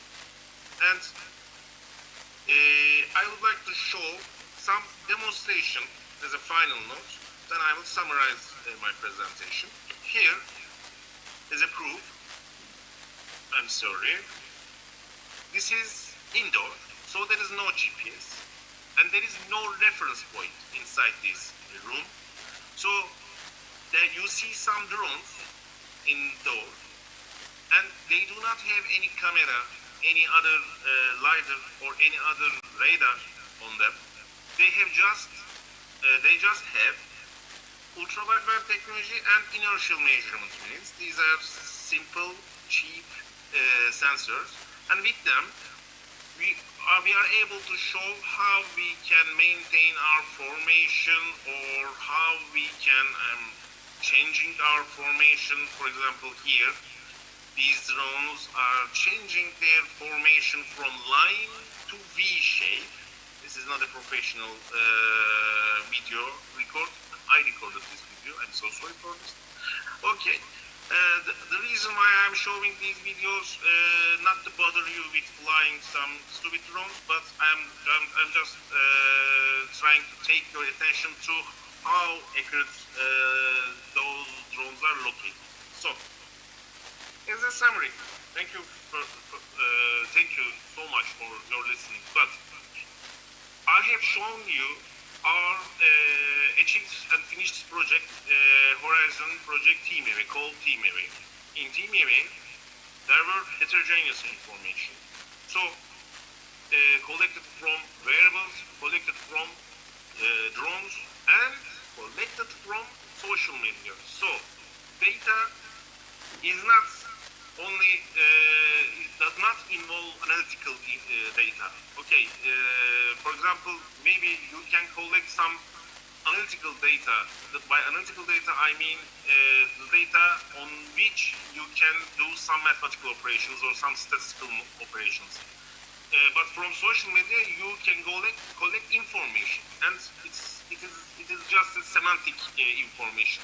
So, in digital transformation, first you need the ontology, the type of the data, the classes of the data, type of data, and so in the end, ontology of data, and how this data should be interpreted to obtain a meaningful information. We shouldn't bother our users with full of data. It doesn't mean that digital transformation is providing full of information to our users. Okay, in the back end, we should process them and provide a refined, simple, semantic, understandable, valuable information to our users. In Team AVA, we did somehow, and it was at TRL7. So we have some more things to do to make such products. This was the first part of my presentation. In the second part of the presentation, I would like to show how we can obtain location, because location is important. Time and location is important for data, because when did you obtain this data? Where did you obtain this data? Okay, time is somehow solved, but location is sometimes broken due to GPS jamming or GPS spoofing. So, in this contemporary world, now we can use ultra-wideband based technology, as I've shown you, or in maybe next decade, we will switch this technology to other things. Okay, we shouldn't love our technologies or we shouldn't stick our technologies, but we shouldn't forget data ontology, data time, and data location in digital transformation. So, thank you for your listening. Thank you. This is my presentation. Thank you, Mr. Professor Akman, Dr. Akman. It was a case study that we see with the digital technology, and it's a good example that you present a project financed by European Commission, European Union. Now to finalize this panel, and today as the first day of the part, I see here that we have also an expression of gratitude and gifts for the presenters and for the speakers. So I invite sorry, working. So please. It's not work. It's working. That's okay. I invite board member Dr. Özgür to get the speakers and to give the gifts, please.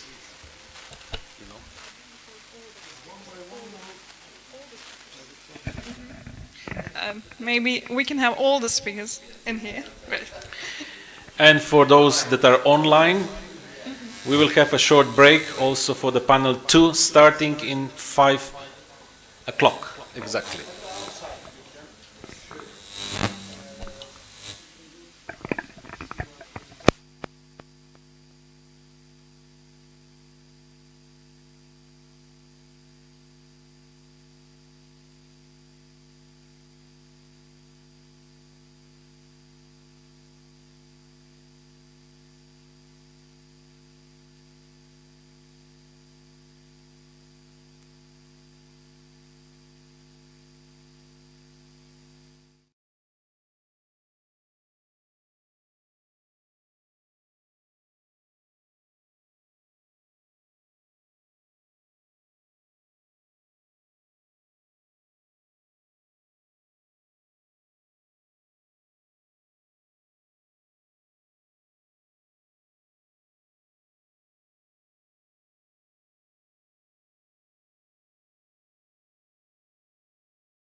I can hear you. Yes, I can hear you.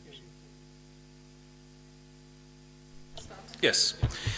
Yes, we can start for the panel 2 in terms of green transition, climate action, the drivers of the future, the vision and the keynotes that can be expected from the speakers. Today's speakers, we have Ms. Lydia, Ms. Hervea, Odysseus, Professor Hakan, Kin Faichan, and Mark Figuls. And now we are starting, we open the panel 2 with Odysseus Spirioglu from the International Development Ireland Research Innovation. Please, Odysseus. Thank you so much for having me here and for the opportunity to present what we're doing and the project. So let me share my screen so we can see something else other than my face. So I hope that you can see my presentation. And what I will be talking today is how we can accelerate innovation through something that we all know, and I suppose that all of us are familiar with, like open innovation. But I will give you the insight how we did it in our project in a sector where that faces its own challenges, and it's not always easy to use such a concept. So let me.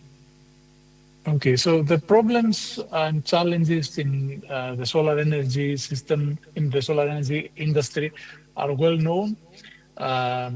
Most of them deteriorated after the war in Ukraine, and we know that we have market and financial challenges. There are high upfront costs. There are serious investment risks. We have, of course, technological challenges. We haven't solved the storage problem yet, or we haven't maximized the efficiency. Infrastructure is difficult to set up. You need to connect to the grid. The land space always creates some conflicts, and of course, there are always regulatory challenges. So the open innovation model, it's not new, and I'm sure that almost everybody here knows that. So what happened in the past was that ideas were researched within the organization, be it a private or a public one. So we were discussing between us, and we were trying to find a solution in our problems between us in the same organization. What open innovation created was destruction of these barriers. So it is now much easier to go outside your organization to look for a solution in the market, involve startups, process some ideas, and maybe help these ideas mature. So the concept of open innovation indeed brings better access to knowledge. It accelerates the innovation cycles. It mitigates the risks that otherwise an organization would have to take. And of course, it enhances creativity. And there are a few paradigms from the energy sector to convince you for that. And you can see that all of them come from conglomerates, from big companies. So Enel with open innovability, they created a challenge to develop innovative solutions for smart charging and vehicle-to-grid integration. General Electric with their eco-imagination challenge, also they set up prices for teams to develop affordable solar-powered water purification systems, and of course Shell with Game Changer, another initiative supporting startups to create real-time methane leak detections. So all these three initiatives were very successful, and this is something that we should replicate. And indeed, we see that more and more in European projects, and this is something that we try to adopt in Solar Hub. Solar Hub is one of the 10 first Excellence Hub projects. It's Excellence Hubs is a European initiative, so for those of you that do not know it, and supports innovation systems in mainly in widening countries or in countries that fall a little bit behind in innovation. And our goal here was to um, help these innovation hubs get together, um, accelerate innovation in these hubs, share knowledge, create um, new ideas, exchange these ideas, and in general, um, create an extrovert culture in this innovation hubs. We have the five biggest cities in Greece and Turkey, being the regional hubs, and then all of us together work to create a synergy and improve the innovation ecosystem of solar energy in our region. Our approach has four components. So, of course, we are co-designing some policies that we believe are needed to support the development uh, of national and regional frameworks, policy frameworks. We do a lot of capacity building and trying to enhance the capacities of the researchers, of technology transfer offices, of startups in our ecosystem, try to improve the skills for green innovation. We do the an acceleration program. We run an acceleration program to accelerate innovation where we support research teams and startups to build a better research and innovation ecosystem. But probably the most important and maybe not so common component in our acceleration program is the joint research and innovation, the pre-designs we have, where we create exploitable and commercial assets that can be used by anyone who will participate in accelerator and beyond.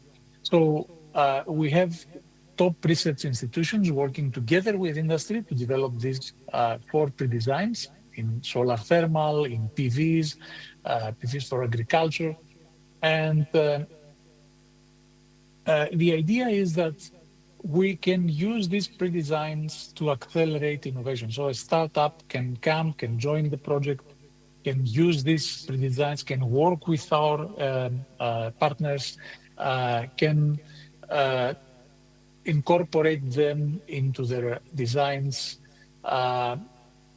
develop some of the missing components, develop a software for them, utilize them for as a foundation for further research, for further products in the market, or do something original that we don't know of. To facilitate that and to complement it with other services and other supports, we have built an acceleration program in 3 cycles. Every cycle focuses on a different maturity level of a company. So the first cycle was successfully completed at the end of 2024. We accelerated something like 20 research teams, evolved their ideas, have them working in some of our workshops, introduce them and work with our researchers, and finally presented their ideas in a demo day in Izmir last December. We're moving on now into the second cycle of the acceleration program, where we invite more mature startups to come and work with us and develop further ideas and maybe take one step further to a more mature TRL, to a higher TRL, and hopefully create something that can reach the market. And next year, we'll go even further, and we will try to create something that will be actually commercial. Participants of this acceleration program, of course, are not only restricted to access to the pre-designs. They get education and training. We help them with some ideation workshops, mentoring and coaching, networking opportunities, and of course, helping them access some funding. Um, I will finish with this slide because we see Solar Hub project not just as a project that has a beginning and an end, but as an opportunity to create a framework and engage all the key stakeholders of the area um, to think together a common vision and work together in aligned strategies in activities that will be interconnected, complementary, to accelerate the innovation systems of our regions into green transition and beyond.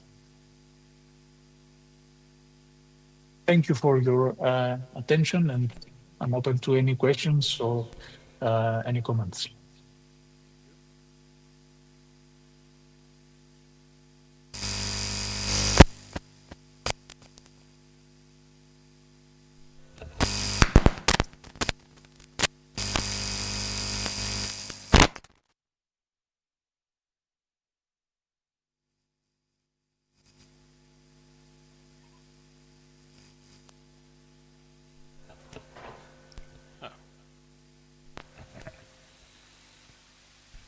Thank you.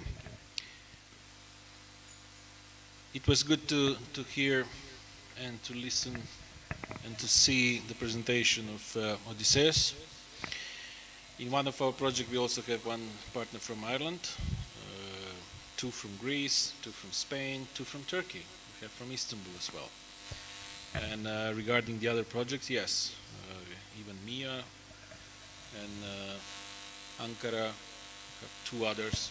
So let we continue. I think that the green transition and the climate action is not really understood in terms of the challenges that are facing all the countries, but also the companies.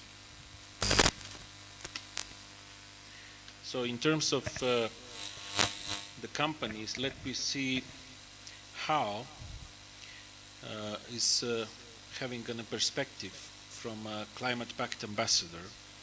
We have it here, Lydia. Yes, Lydia Esther Aviles. Hi, can you hear me? Yes, loud and clear. Thank Please, the floor is yours. Let me hear your vision on the topic, on the subject. Thank you so much, Elijah, for having me. Thank you for everybody. I am very honored to be participating in this. I think it's been a few events we have come up together, and I'm happy to be in support and to be in help, but also like learning around the industry and what's happening in each part of the regions, specifically here. As a European Climate Pact ambassador, I think one of the things that we see a lot in the climate action and the necessity of understanding the green transition is like technologies as such, as it was presented by Odysseus. When we have two different things, we have like transition technologies or transition innovation or strategies. And those are the ones that are helping us to break through the other side of obviously what we are calling transition. But we also have what is called the next generation technologies. So when we partake and we take all together, the idea is to have an equity or a balance into what climate action is. If we put it in a more simple way, it's about stewardship. I like to advocate more about responsibility and less about fear. We obviously see what the different associated climate conditions that we are living across the planet, but I think we have enough media for that to cover, and obviously the suffering that is being experienced. But when I like to advocate in a way to the industry in general and to the sectors to make them involved, I like to remember to them that the responsibility for the nature and the planet and the resources that we have is still the most important. So when we talk about the European Climate Pact as such, it's one of the flagships that became very successful thanks to the engagement of different ambassadors. And I particularly experienced and expert in transport and infrastructure most of the time, but mostly with the private sector in general. So what does that mean? It means that I help different sectors and companies, including multinationals, to strategize different and to seeing the other side of the benefits and how this can communicate across sectors in different things.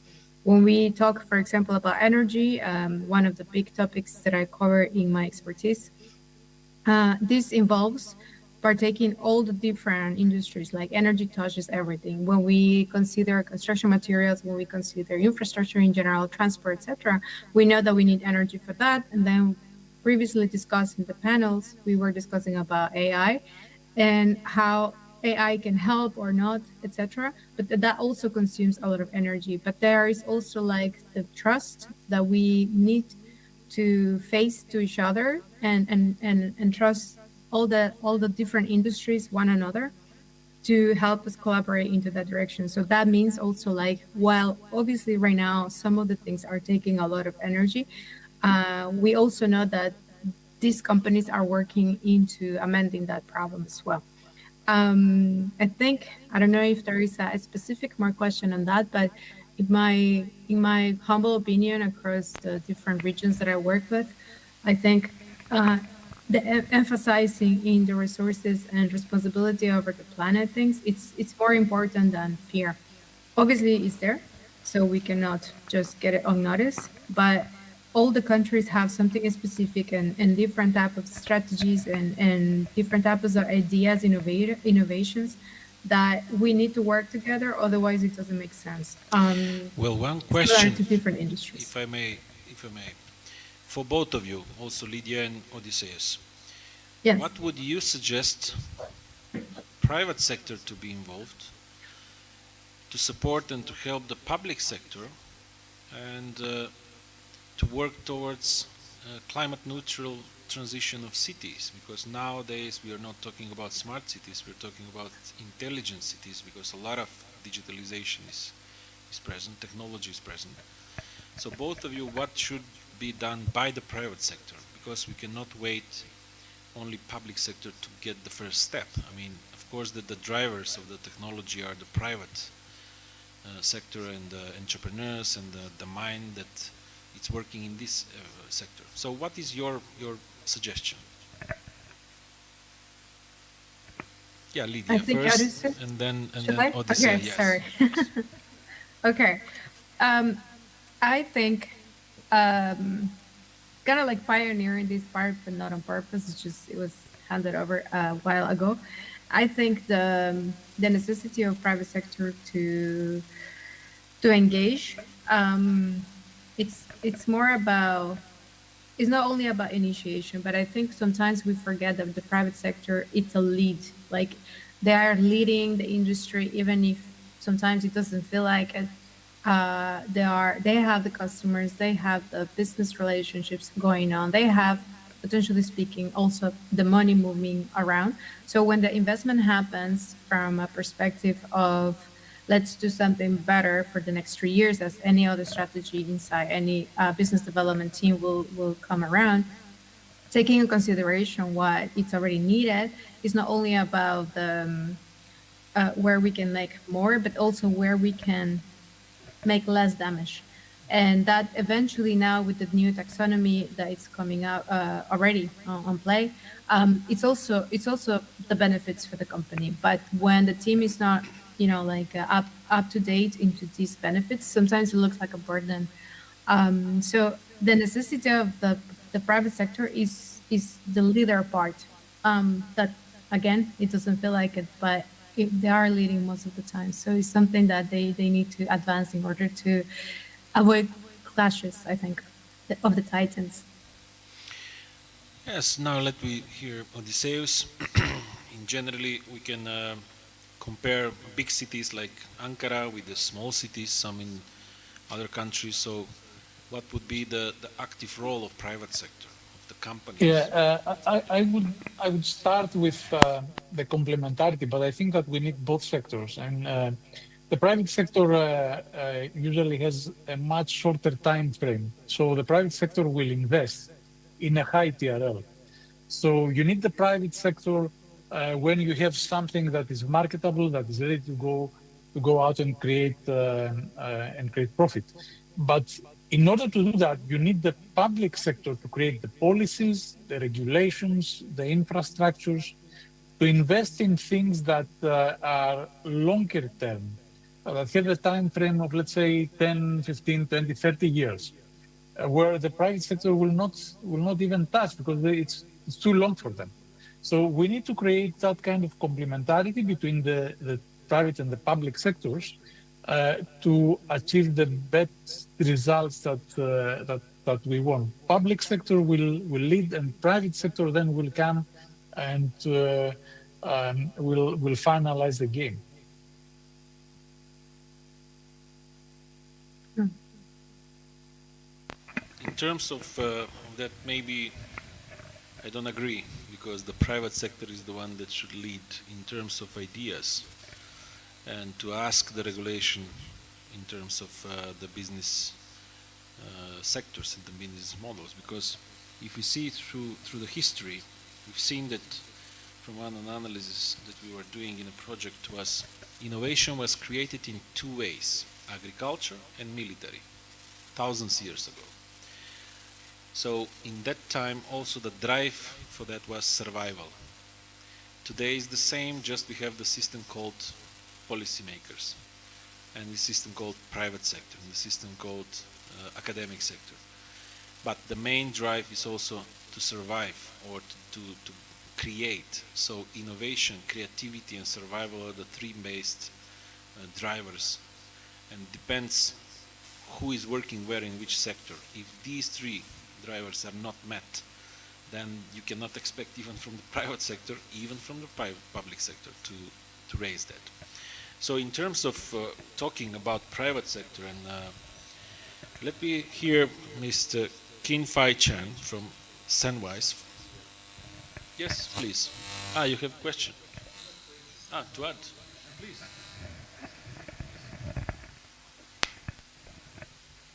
Maybe even for digital transformation and innovation, also in this topic, we are forgetting NGOs.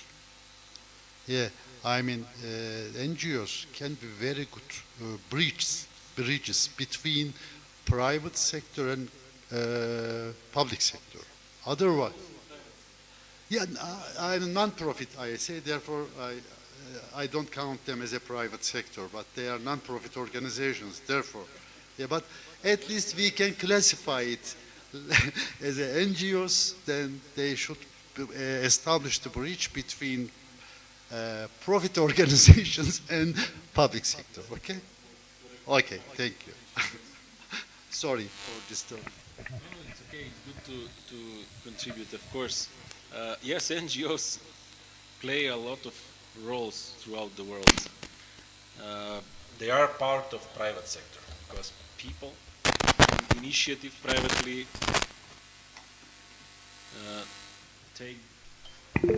take the opportunity to develop a goal and then to register an entity and then to act on that. But this is private initiative as well.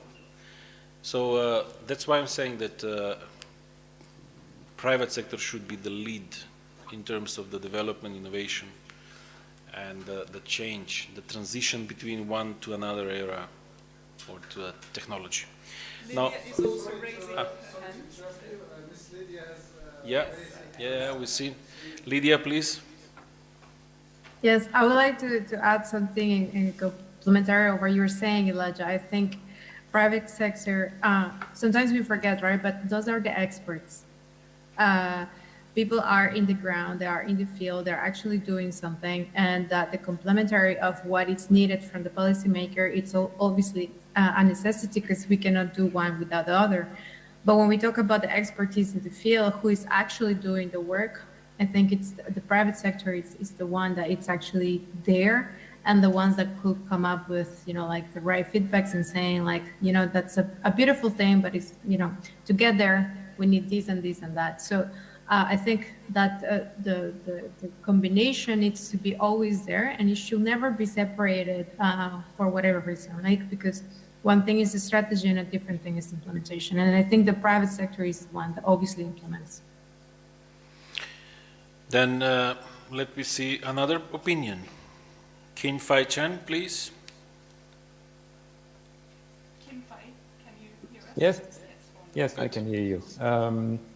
Yes, I think I agree with Lee. I think you need policymaker, you also need the private sector, and collaboration is the key. And nowadays, you need the policymaker to establish a policy can drive the innovation, and the government agencies also need the private sector to give the idea about innovation. Sometimes they don't. Sometimes you have problem. You don't even think that there's a problem, but and sometimes you have a solution that you don't even think about that until you have it. And once you take an example like an iPad, nobody asked for an iPad in the beginning, but once it's put in the market, everybody wants one. So sometimes you from the private sector we can create the need. And sometimes we also need the policymaker to establish the policy to stimulate the development in the right direction. Thank you. So, what is your vision about green transition and climate action?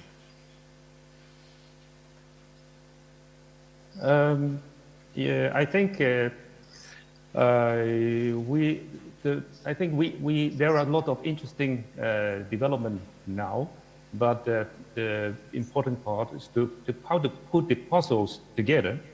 And I think different parties, either you are in the private sector or your government, we are desperately searching for the way how to put the puzzles together. And there are enough puzzles right now. If we find a way to put it together, then we can make the change. So what Scanwise is doing? Yes, we work on digital solution, big data solution for, we start from the traffic management and then we grow to the smart city. And then we get more collaboration with different companies, and that's how we get in touch with MIA Technologies, and we are invited to join some Horizon project, which MIA Technologies is trying to apply for, and then we can bring in what we are good in, and then we learn also from the other partners in the project, and that's how we grow together. And including the academic sector.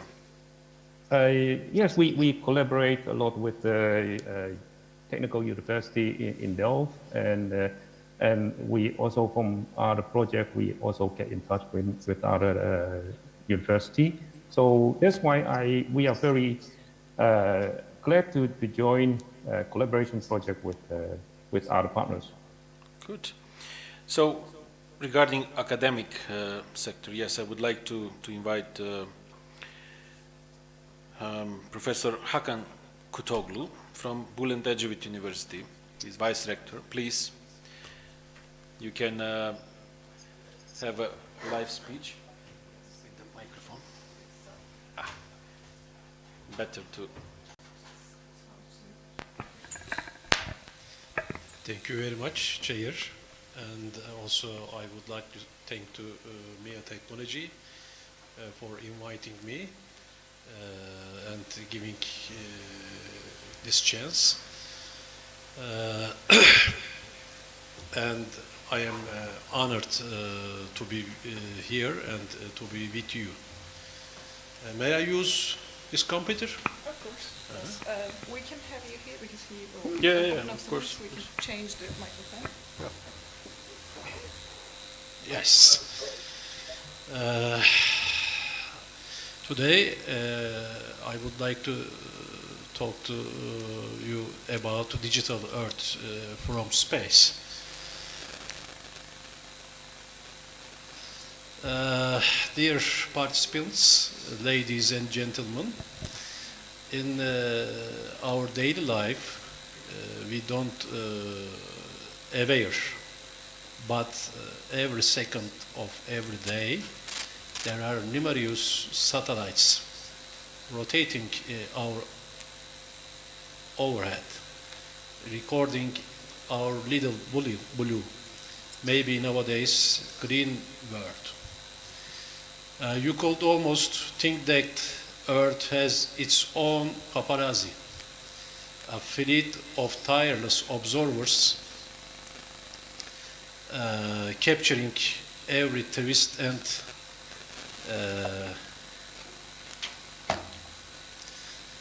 turn of our planet's daily drama.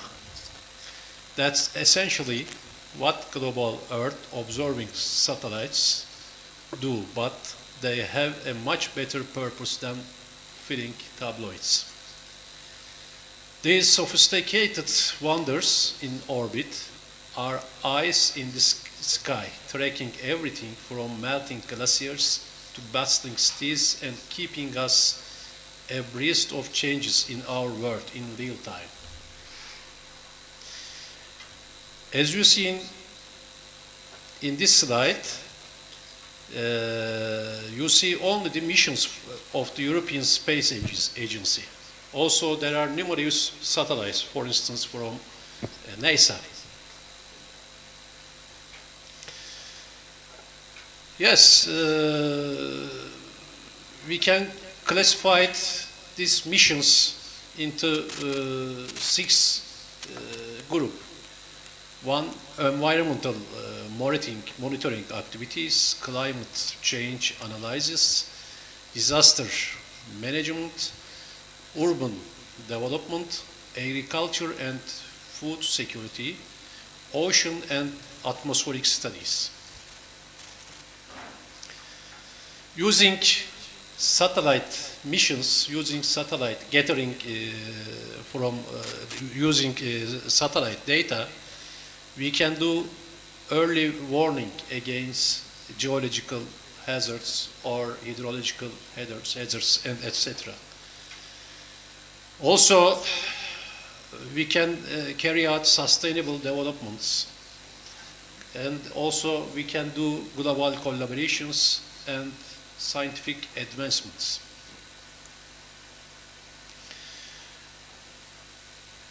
As academicians, we catch like you, communities. We love make long speeches, and we love talking about technical, very hard technical details. But after 30 years academic career, I learned this is not good way. Therefore, I will talk about our applications. These are our some applications from universities. These applications called global environmental monitoring systems. You know, ESA has Sentinel-1 and Sentinel-2 satellites, and using this combination, we develop an application. Sentinel satellites visit same place every 12 days, and using them, we can investigate same places in every 12 days.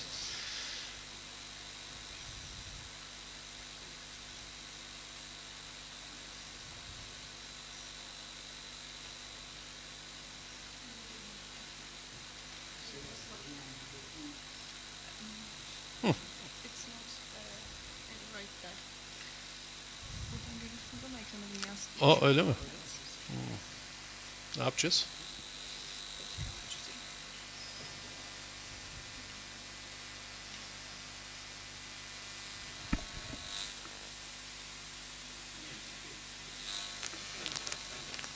But they should see.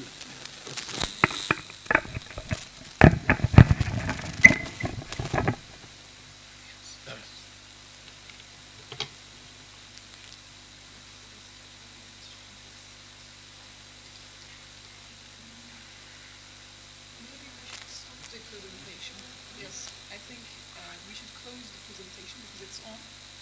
And that.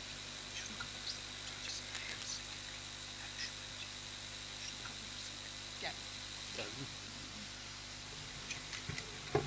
Sen en iyisi burada kal, birkaç uygulama daha göstereceğiz.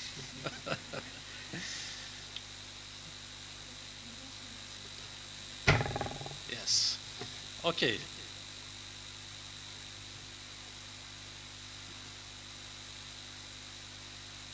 Our environment, our ground changes slightly, but we can understand. Also, someone carry out some activities on the ground. Maybe some excavations can be done, and someone can make some buildings. Maybe they could be shanty houses, etc. And government want to monitor the ground and want to see what happens on the ground. Using this application, we select study area, and we can select dates, and then we run the applications, and now we are waiting, processing.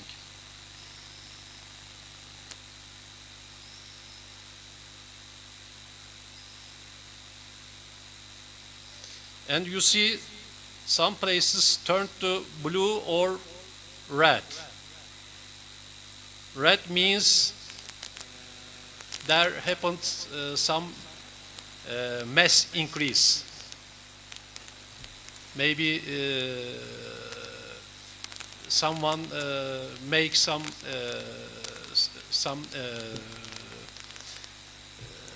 activities on the ground, or maybe some deformations happened, or maybe builded some new build. And blue colors means that mass loss happened there. And we see here red and blue areas. And I am here seeing red areas here. Let's look at closing. Can you see? There is a new settlements here. And we catch all of them. If this is illegal activity, always then you can stop immediately and you can catch. Otherwise you cannot catch.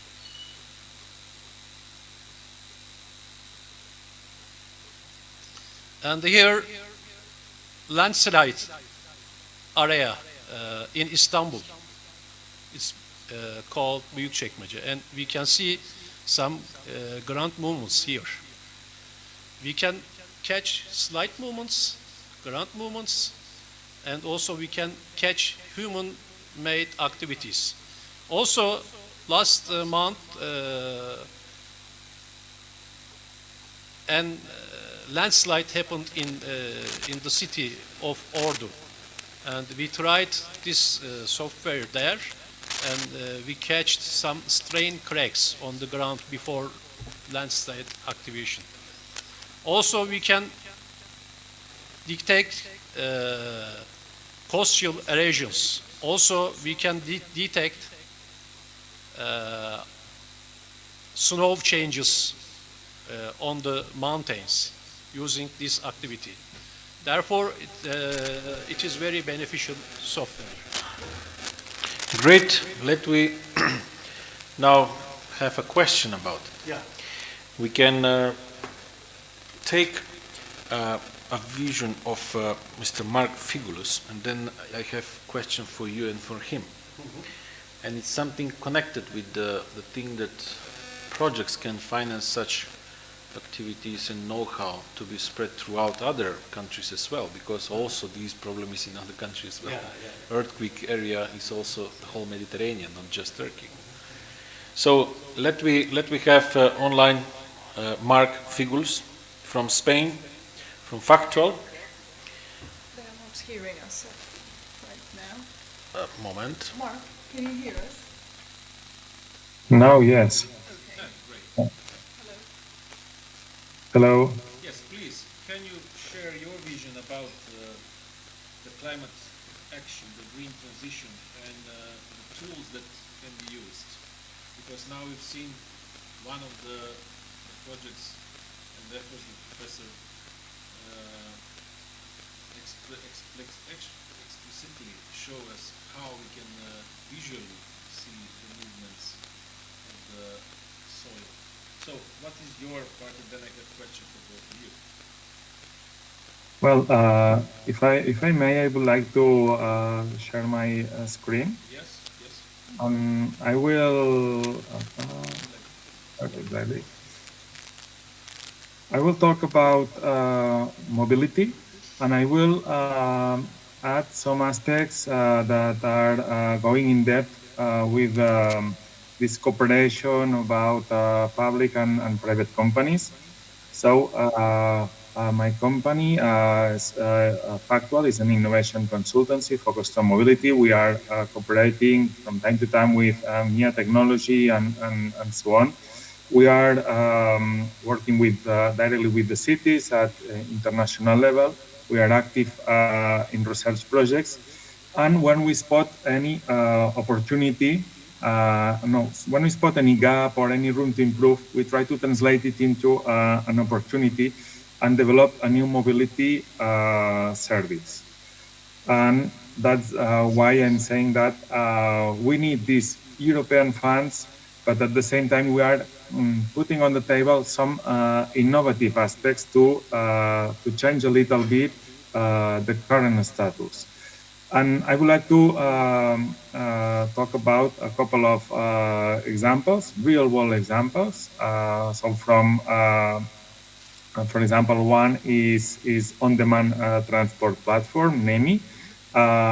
It came from a project back in 2019. We detect this lack of public transport services in metropolitan and rural areas. So we detect that well, the public transport was not an alternative. This is something that is happening still everywhere, with the exception of the city centers only. And the only alternative is the private car. So we try to well, take advantage of this opportunity and develop a demand-responsive transport platform together with the key players, the cities, the metropolitan area, in this case of Barcelona. And we developed this application for the users that can book a virtual seat in a bus. So this is something in between of taxi service and the public transport, allowing a digitalization of the services. So that's the first point. Then a flexibilization of the routes, and then this deployment of fully demand responsive allow the policymakers, the public administrations to increase the coverage of public transport, reduce the so-called mobility poverty, and, for example, develop new lines, hybrid lines that only works on off-peak hours, or virtual stops, so between point A and point B. So you can the user can say, I'm going to stop to drop off here, and so on. So at the same time, this is not saving a lot of money, maybe, but this this is a kind of optimization that allow a much better user experience and a promotion for the public transport and these low density areas at social economical levels. A second example that is also coming from European projects. So we detect a gap. The gap is that, or room to improve in all the cities. This is at more urban level. That the cycling network is not 100% safe. The users have this feeling of danger, lack of comfort, and so on while riding in the cycling networks. And that's impacting directly on the uptake of the cyclism and the active mobility in the modal split. So we try to generate, we are still generating a data-driven tool to simulate new scenarios. We are using different European funds from different programs. For example, we are involved in EIT Urban Mobility project and in another Horizon Europe project because we need to constantly improve and at the same time validate the tool in real world scenarios with the cities, with the real users, and so on. What are we doing with this tool called Lane Patrol? So we are collecting geolocated images from any street, any urban road that cyclists can ride through. We analyze these images and leveraging the international standard cycle route.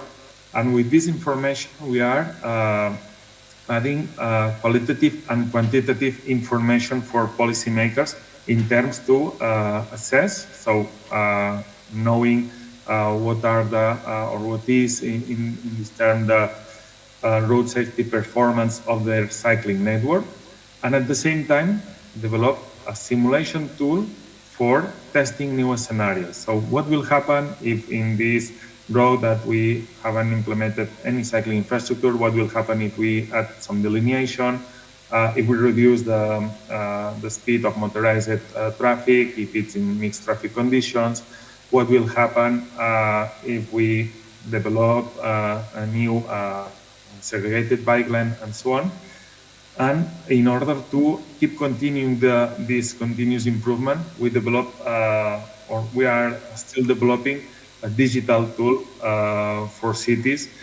And by the way, we have landed in many different cities, such as Copenhagen or Helsinki, also in southern Europe. So, for example, Thessaloniki, Skopje, or Sarajevo, in Abu Dhabi as well. Not yet in Turkey, but hopefully this year we will develop our first project in this country. Last but not least, we also try to develop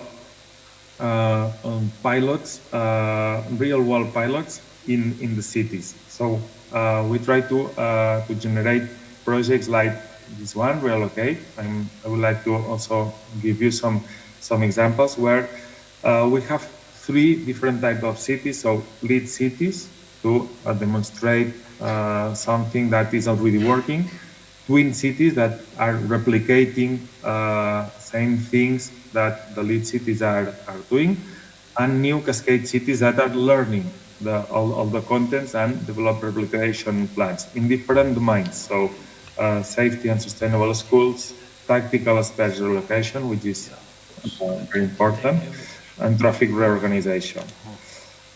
Another example, EIT Urban Mobility project called City Dive. We are working with Metropolitan Area of Barcelona, we are and Sarajevo, so very different mobility contexts to validate what we are developing, and we are identifying unsafe areas in the city, analyze if it's so the users also feel this lack of safe while riding through these specific spots in the city. And the objectives are this contribution to green climate action, which will be, in that case, growing the modal split of active mobility. And if this happens, we will improve the urban and air quality at the same time. That's all from my side. Good, thank you. And now the questions for you and for Professor. The Professor at the moment is doing real-time explanation and showing us about part of Spain that you're placed and having.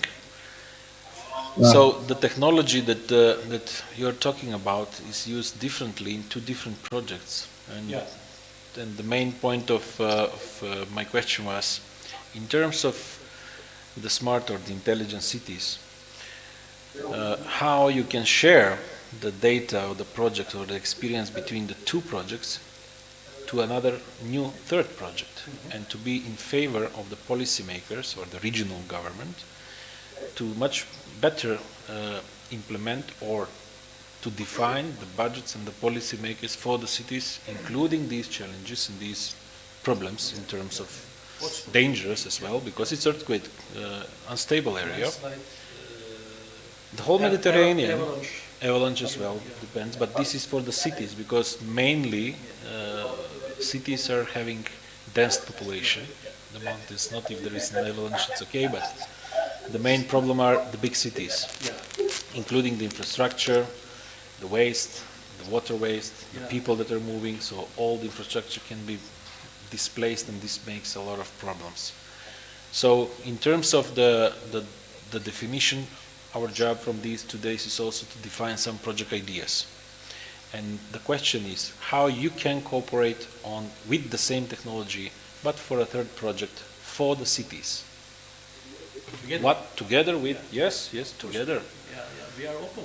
What to offer to the cities, the mayors? What offers?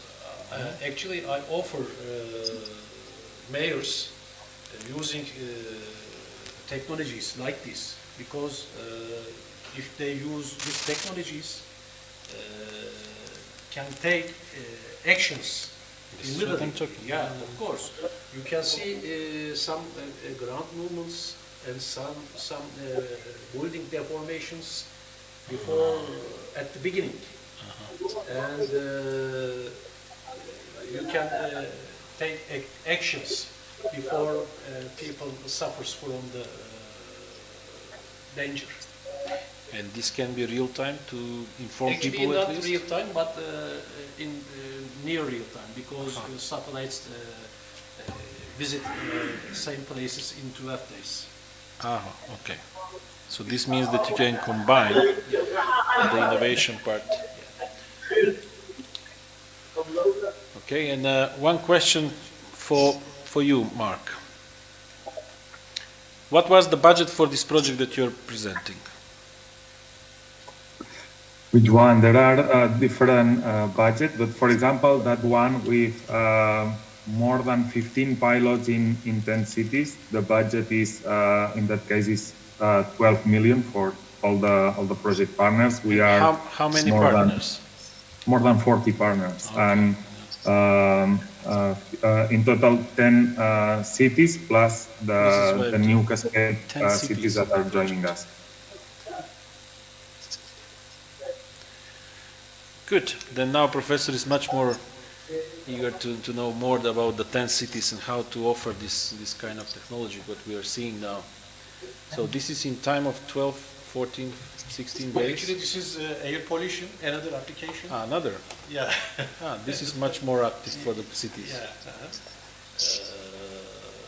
Because it took some time, more processing, and we don't have enough time. I worked another application using satellites. We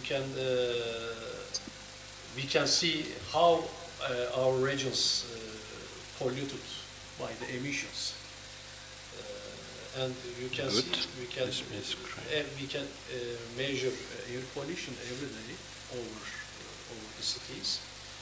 And you see here some locations. Okay, we expect Istanbul and Ankara is big city, and we expect air pollution, but we can see here a line, a kind of line. Where it is highway between Istanbul and Izmir, and there are huge carbon emission because of traffic, highway traffic. Okay. And we can see here, these are small cities relatively, but there are huge air pollution because here is agriculture area and fertilization, and they burn some farm and agricultural types. And here we can see here a huge pollution here because there are power plant here in this location. Actually, Zonguldak is not big city in the Black Sea region, but here is the dirtiest place because of power plant. There are many applications and we can measure our world every day using satellites. For instance, if you think making solar power plants, maybe you can want to count how many roof proper for establishing, and you can count by satellites. Wind, climate, roof, of course.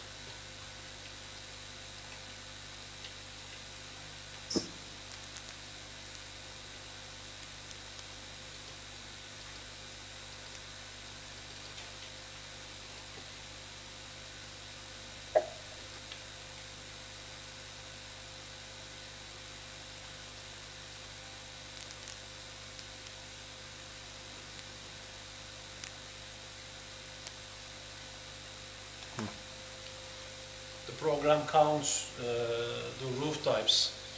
The red ones are the ceramics roofs, and the green one is the open roofs. So I will show the last application. Actually, there are many applications, but we don't have time. generally not too much, but yes, we have time to combine what you present now in terms of the capabilities of monitoring and measuring with the companies that are also working in the area of climate, environment, waste, pollution, and of course digitalization of the stuff. So once again I would like to ask Kim, can you show your presentation in terms of projects that you are involved? Yes, sure. Let me. Good. Let me see it, and we have a line for wrap up for the panel 2, and some good suggestions. And these are also the rules for proper for establishing solar power plant. So now you're going into energy. Just let this slide let we see the Kim. The white places are the roofs, but just red and other ones proper roofs. Just be like that. Kim, can you continue, please? Because we like to see from the Netherlands. Yes, thank you. Can you hear me? Yes, and the opportunity for the Turkey partnership. So yes, okay. First of all, good afternoon, and thank you for having me here. It's a great honor for me to participate in this wonderful event organized by NEO Technology.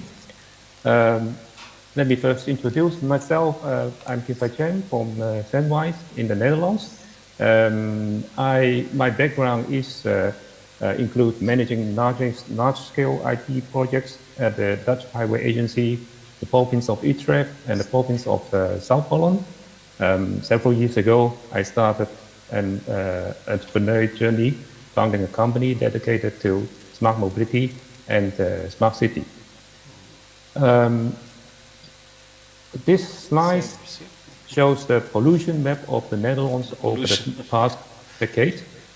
And the red line you can see here, these trace our highway, while the hotspots highlight the city, like the urban center, like Amsterdam, Rotterdam, with the largest shipping port in Europe, and also The Hague.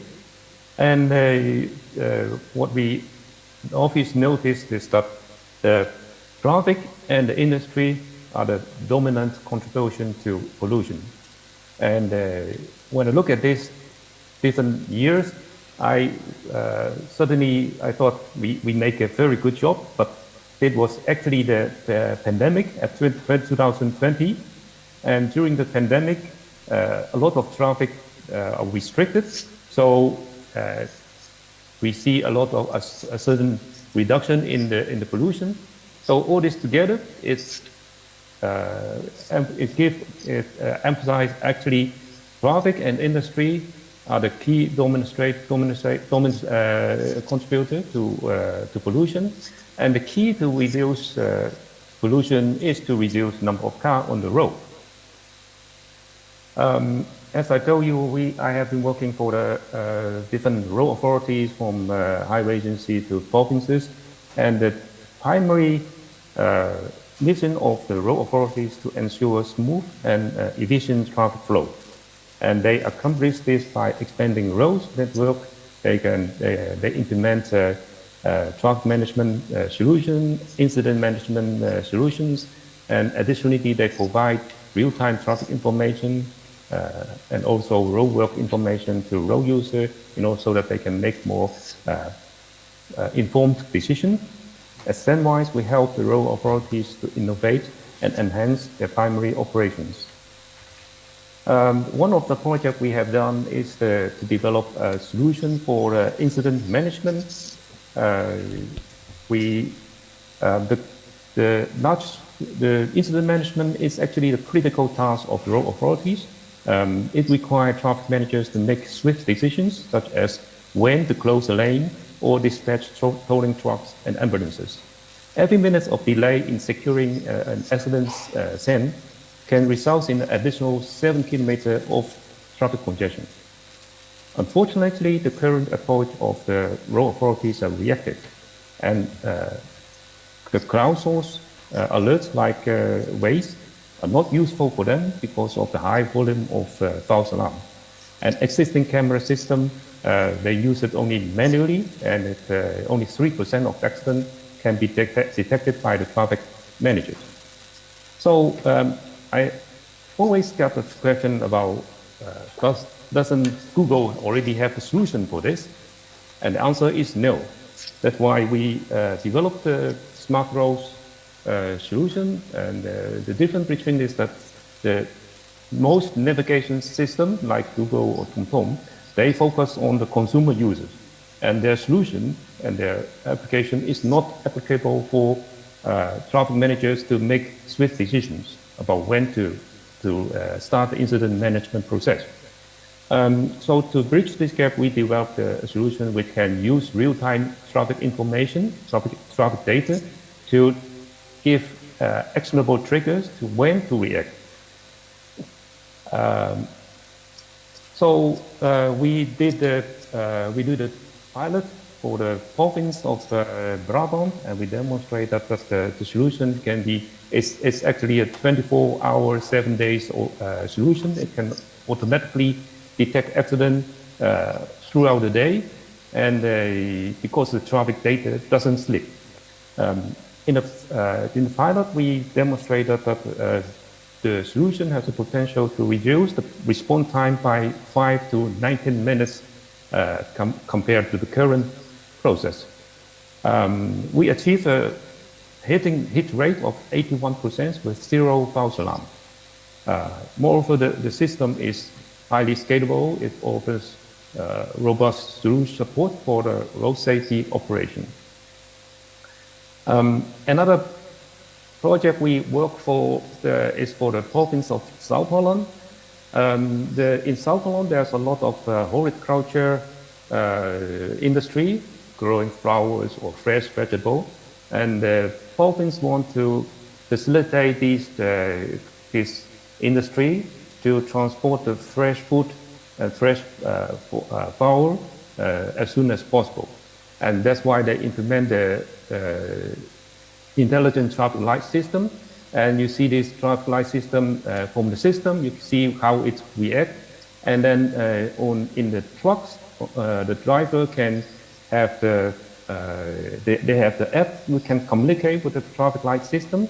And when there is is that possible, then the traffic light will try to extend the green light so that the truck does not need to stop. And then when there is is that possible, then the traffic light will try to extend the green light so that the truck does not need to stop. And And this helped the logistic company to reduce the travel time so that the product can arrive to the port of Rotterdam as soon as possible. And we also know that every time you can reduce the unnecessary stop of the trucks, you reduce also the emission. So all this together contribute also to the green transition ambition of the province. But only working on the road network expansion or applying the traffic management solution, it is not enough to solve the entire solution. We intuitively know that when there are a lot of rain or snow melt happen together, then it will lead to a flood. And similarly, if the traffic continues to grow unchecked, then condition will be unavoidable. Even doesn't matter how much road you add to the network, how many traffic management system you want, how smart it is, it still cannot handle, remove all the congestion. So the key is we need different stakeholders to work on this solution. We need the policymakers to develop policy which discourage car users, like implementing zero emission zone, changing the parking fee and implement the congestion charging, and so forth. But there are more we can do. For example, you can, besides discouraging the road users, we need also to provide alternative solution, alternative travel modes, like active mode, bike infrastructure improvement and sidewalks. We can also develop solutions for smart logistics, and we'll go to it later, and share mobilities and improve public transport. All this help to encourage people to use another travel mode than using the car. Another, what we also heard about is that implementing the 15-minute city concept. To achieve that, you have to prioritize bike and walking infrastructure in the city, and co-design is also important key. I have been living in Delft, a beautiful city in the south of Holland, for over 20 years.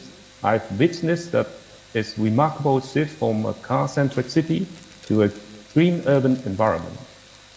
This is the campus of the university I used to study in the past, and I lived there after my study for a long time in Delft. And you see there's a lot of parking, car parking. We even have our gas station in the campus. And then now we see that the campus is changed to it changed the interesting place with the green spaces and sustainable infrastructure. We don't have roads within the campus. The only way to travel within this campus is to use bicycle and walking. So it means that green transition is a real-world installation, but this transformation needs vision, courage, and also this determination to achieve. Another example is about how digital technology innovation can help to achieve this goal. In Helsinki, they want to change some street into pedestrian zone. And to achieve that, they use generative AI to support co-design together with the citizen and the business owner. And this together, they have a platform which supports them to jointly explore the different scenarios. And so this it means using some digital innovation, we can achieve the goal to convince more people and also have the citizen participate in this process and then make the process much easier to achieve. So in terms of Yes. The logistics. Yeah. No. It's good. The slide that you put, Yes. because we are wrapping up the panel. Yeah, this Okay. slide. And in terms of logistics, For the logistics, and, yeah. we work together with a partner of ours. They implement some logistic hub at the outskirts of the city, and they provide smart warehouses for their partners, customers, and by doing that, they can provide different. They can serve different customer like food delivery, providing cruise shell or other kind of products. They also even have a battery charging magazine for share bicycle, and they have magazine. They have also customer like hotel supply. And instead of every different hotel have their laundry delivery in this separate trip, they collect all these products together and they combine it in the single trip, so that they can reduce the number of trips going to the city. And they also have partner like bicycle courier for small package. They can give it to the bicycle courier, and then they use their own electric vehicle or lightweight electric vehicle, and then it can go to the city. Then it help to contribute to reduce the amount of emission. They also have the hub nearby the waterway, so that it can also some goods like the construction waste can be delivered from the city to the depot using the waterway. So and another way is that to combine the logistic, the last mile logistic with the reverse logistic. Nowadays, with all the e-commerce, people can return the good if there's not satisfied, and instead of you have the empty truck leaving the city to the hub, they pick up this product, so that there's never empty truck on the road.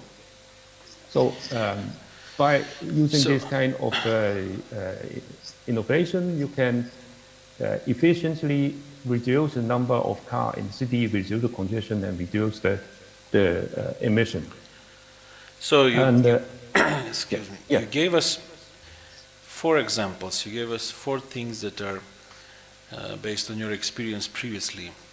In terms of pollution, in terms of monitoring the microclimate and what is happening in the cities, including the countries or the wider regions.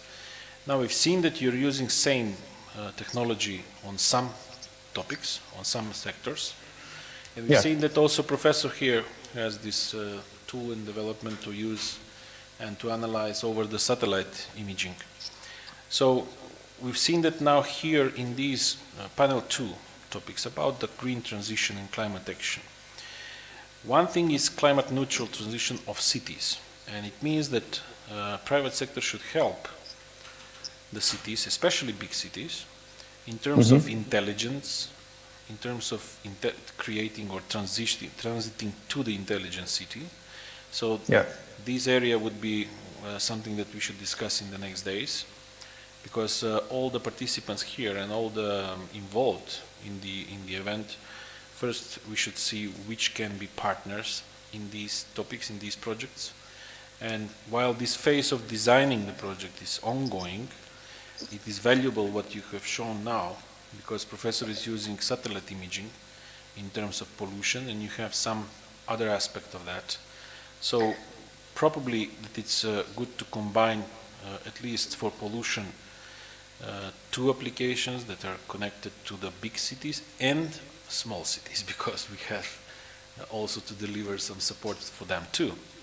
But also but for the big cities, there should be much more digitalization in part. So leveraging digital innovation and to accelerate these big cities to go to intelligent cities, this means that it should be involved much more partners, much more actors from private, from academic sector, and from the public sector. So the attention from the mayors is here, the attention from the governments is here, because pollution is one of the biggest problems in the countries worldwide. Yes, Sure. Especially for the logistic problem, it is all about collaboration because the whole logistic chain, it involves the shippers, the carrier, the logistic company, and the warehouse. Especially and challenging also for big the cities. customer. That's why huge cities are problematic with terms of the traffic and the logistics. Because sharing the data is the big problem because in the past people used to keep their own data and sharing your business data with other partners is not that simple. And you also need some standardization of the data to make it possible. Of course. So let me wrap up. Yes, please, one question, of course. Yeah. Yeah, sorry, I have a question about your campus application. You know, good that you took off the cars from the campus, but you converted in the green parks, you know. In the campuses, the green parks need to be taken care of. I mean, water resources are needed. Maybe, did you think or do you plan to use, store rain water and use it, I mean, to convert it to put water on the grass to raise them? It is the first question. Or snow water, you know, this, or recycled water, I mean, in the campus can be used also for this manner. Otherwise, from one side you are removing the cars, but you are putting another, how can I say, issue on the campus. It is my first question. About logistic, my wife is CEO, logistics CEO, and she is expert on last mile logistic. According to my knowledge from her, that the last mile logistic is not relied on only data. The investment is huge, you know. Therefore, I mean, what do you think about this? I mean, data is another issue, challenge, but the investment, you need the really big investment to find out, to deliver the logistics in the last mile, photo centers, etc., etc. I mean, what do you think about this? Thank you. I'm not sure whether I understand the question very, because also the noise is, the background noise is not. Can you repeat shortly what is the two questions? First or second? Second question. Yeah. I mean, according to my knowledge, I say that last mile logistic doesn't require demand only data. It requires or demands huge investment, you know, especially in the big cities. I mean, only seeing the problem on the data side can be a bit romantic because what do you think about this? Especially in the big. First of all, sorry. I think first of all, the last mile logistic do need a lot of data because especially when you combine the different flow of delivery, and you need to know which product the vehicles are not just stop at one location; they stop at multiple locations. And then if something happens on the road, you may need to reschedule your route, and sometimes they need to deliver at a certain time window, and consumers or shops they expect the product a certain time window. If you due to certain congestion or any other unexpected events, you cannot reach it, then you miss the window, you cannot deliver. So the communication between the delivery and the people, the other party who receive the product has to be automated. Otherwise, you get disappointed customers. And that is more complicated than just driving there. In the past, it's simple. It's just you drive there, and if nobody at home, you put a letter, and then I will come next day or something like that. And that's why it drives the cost higher. And nowadays you have restriction about pollution, and you are not allowed to drive in the city with the fan in the past. So all this is going to change, and then there's the logistics company try to survive, and then they need to find a solution that will make it more cost effective.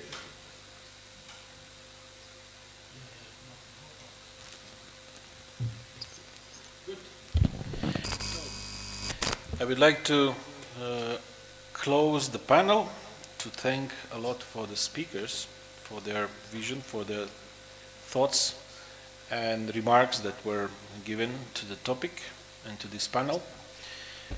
During this discussion and during your presentations, we've seen that not accidentally you are in the same panel, because there are a lot of touching points between the topics. So we wrote a few things here as notes, just to say that the notes between the panels will be cleared, will be shared with the speakers, with few suggestions and concrete steps. So you can expect a mail tomorrow for all of the speakers for some suggestions, and please contribute. And for the further activities, it will be written in the mail, the next steps, in line of creating an online meeting between potential consortiums. So because of our focus on a practical line, from today it should have some project application. We will see how much and which one. So I would like to thank you to the team of Selay, Ozgur, and MIA Technology for the organization of the event, for the participants that were with us, for those online, and of course we will get availability for the photos and videos. But the main focus is project collaboration. Thank you once again, and let me wrap up. Thank you. Thank you. Thank you very much.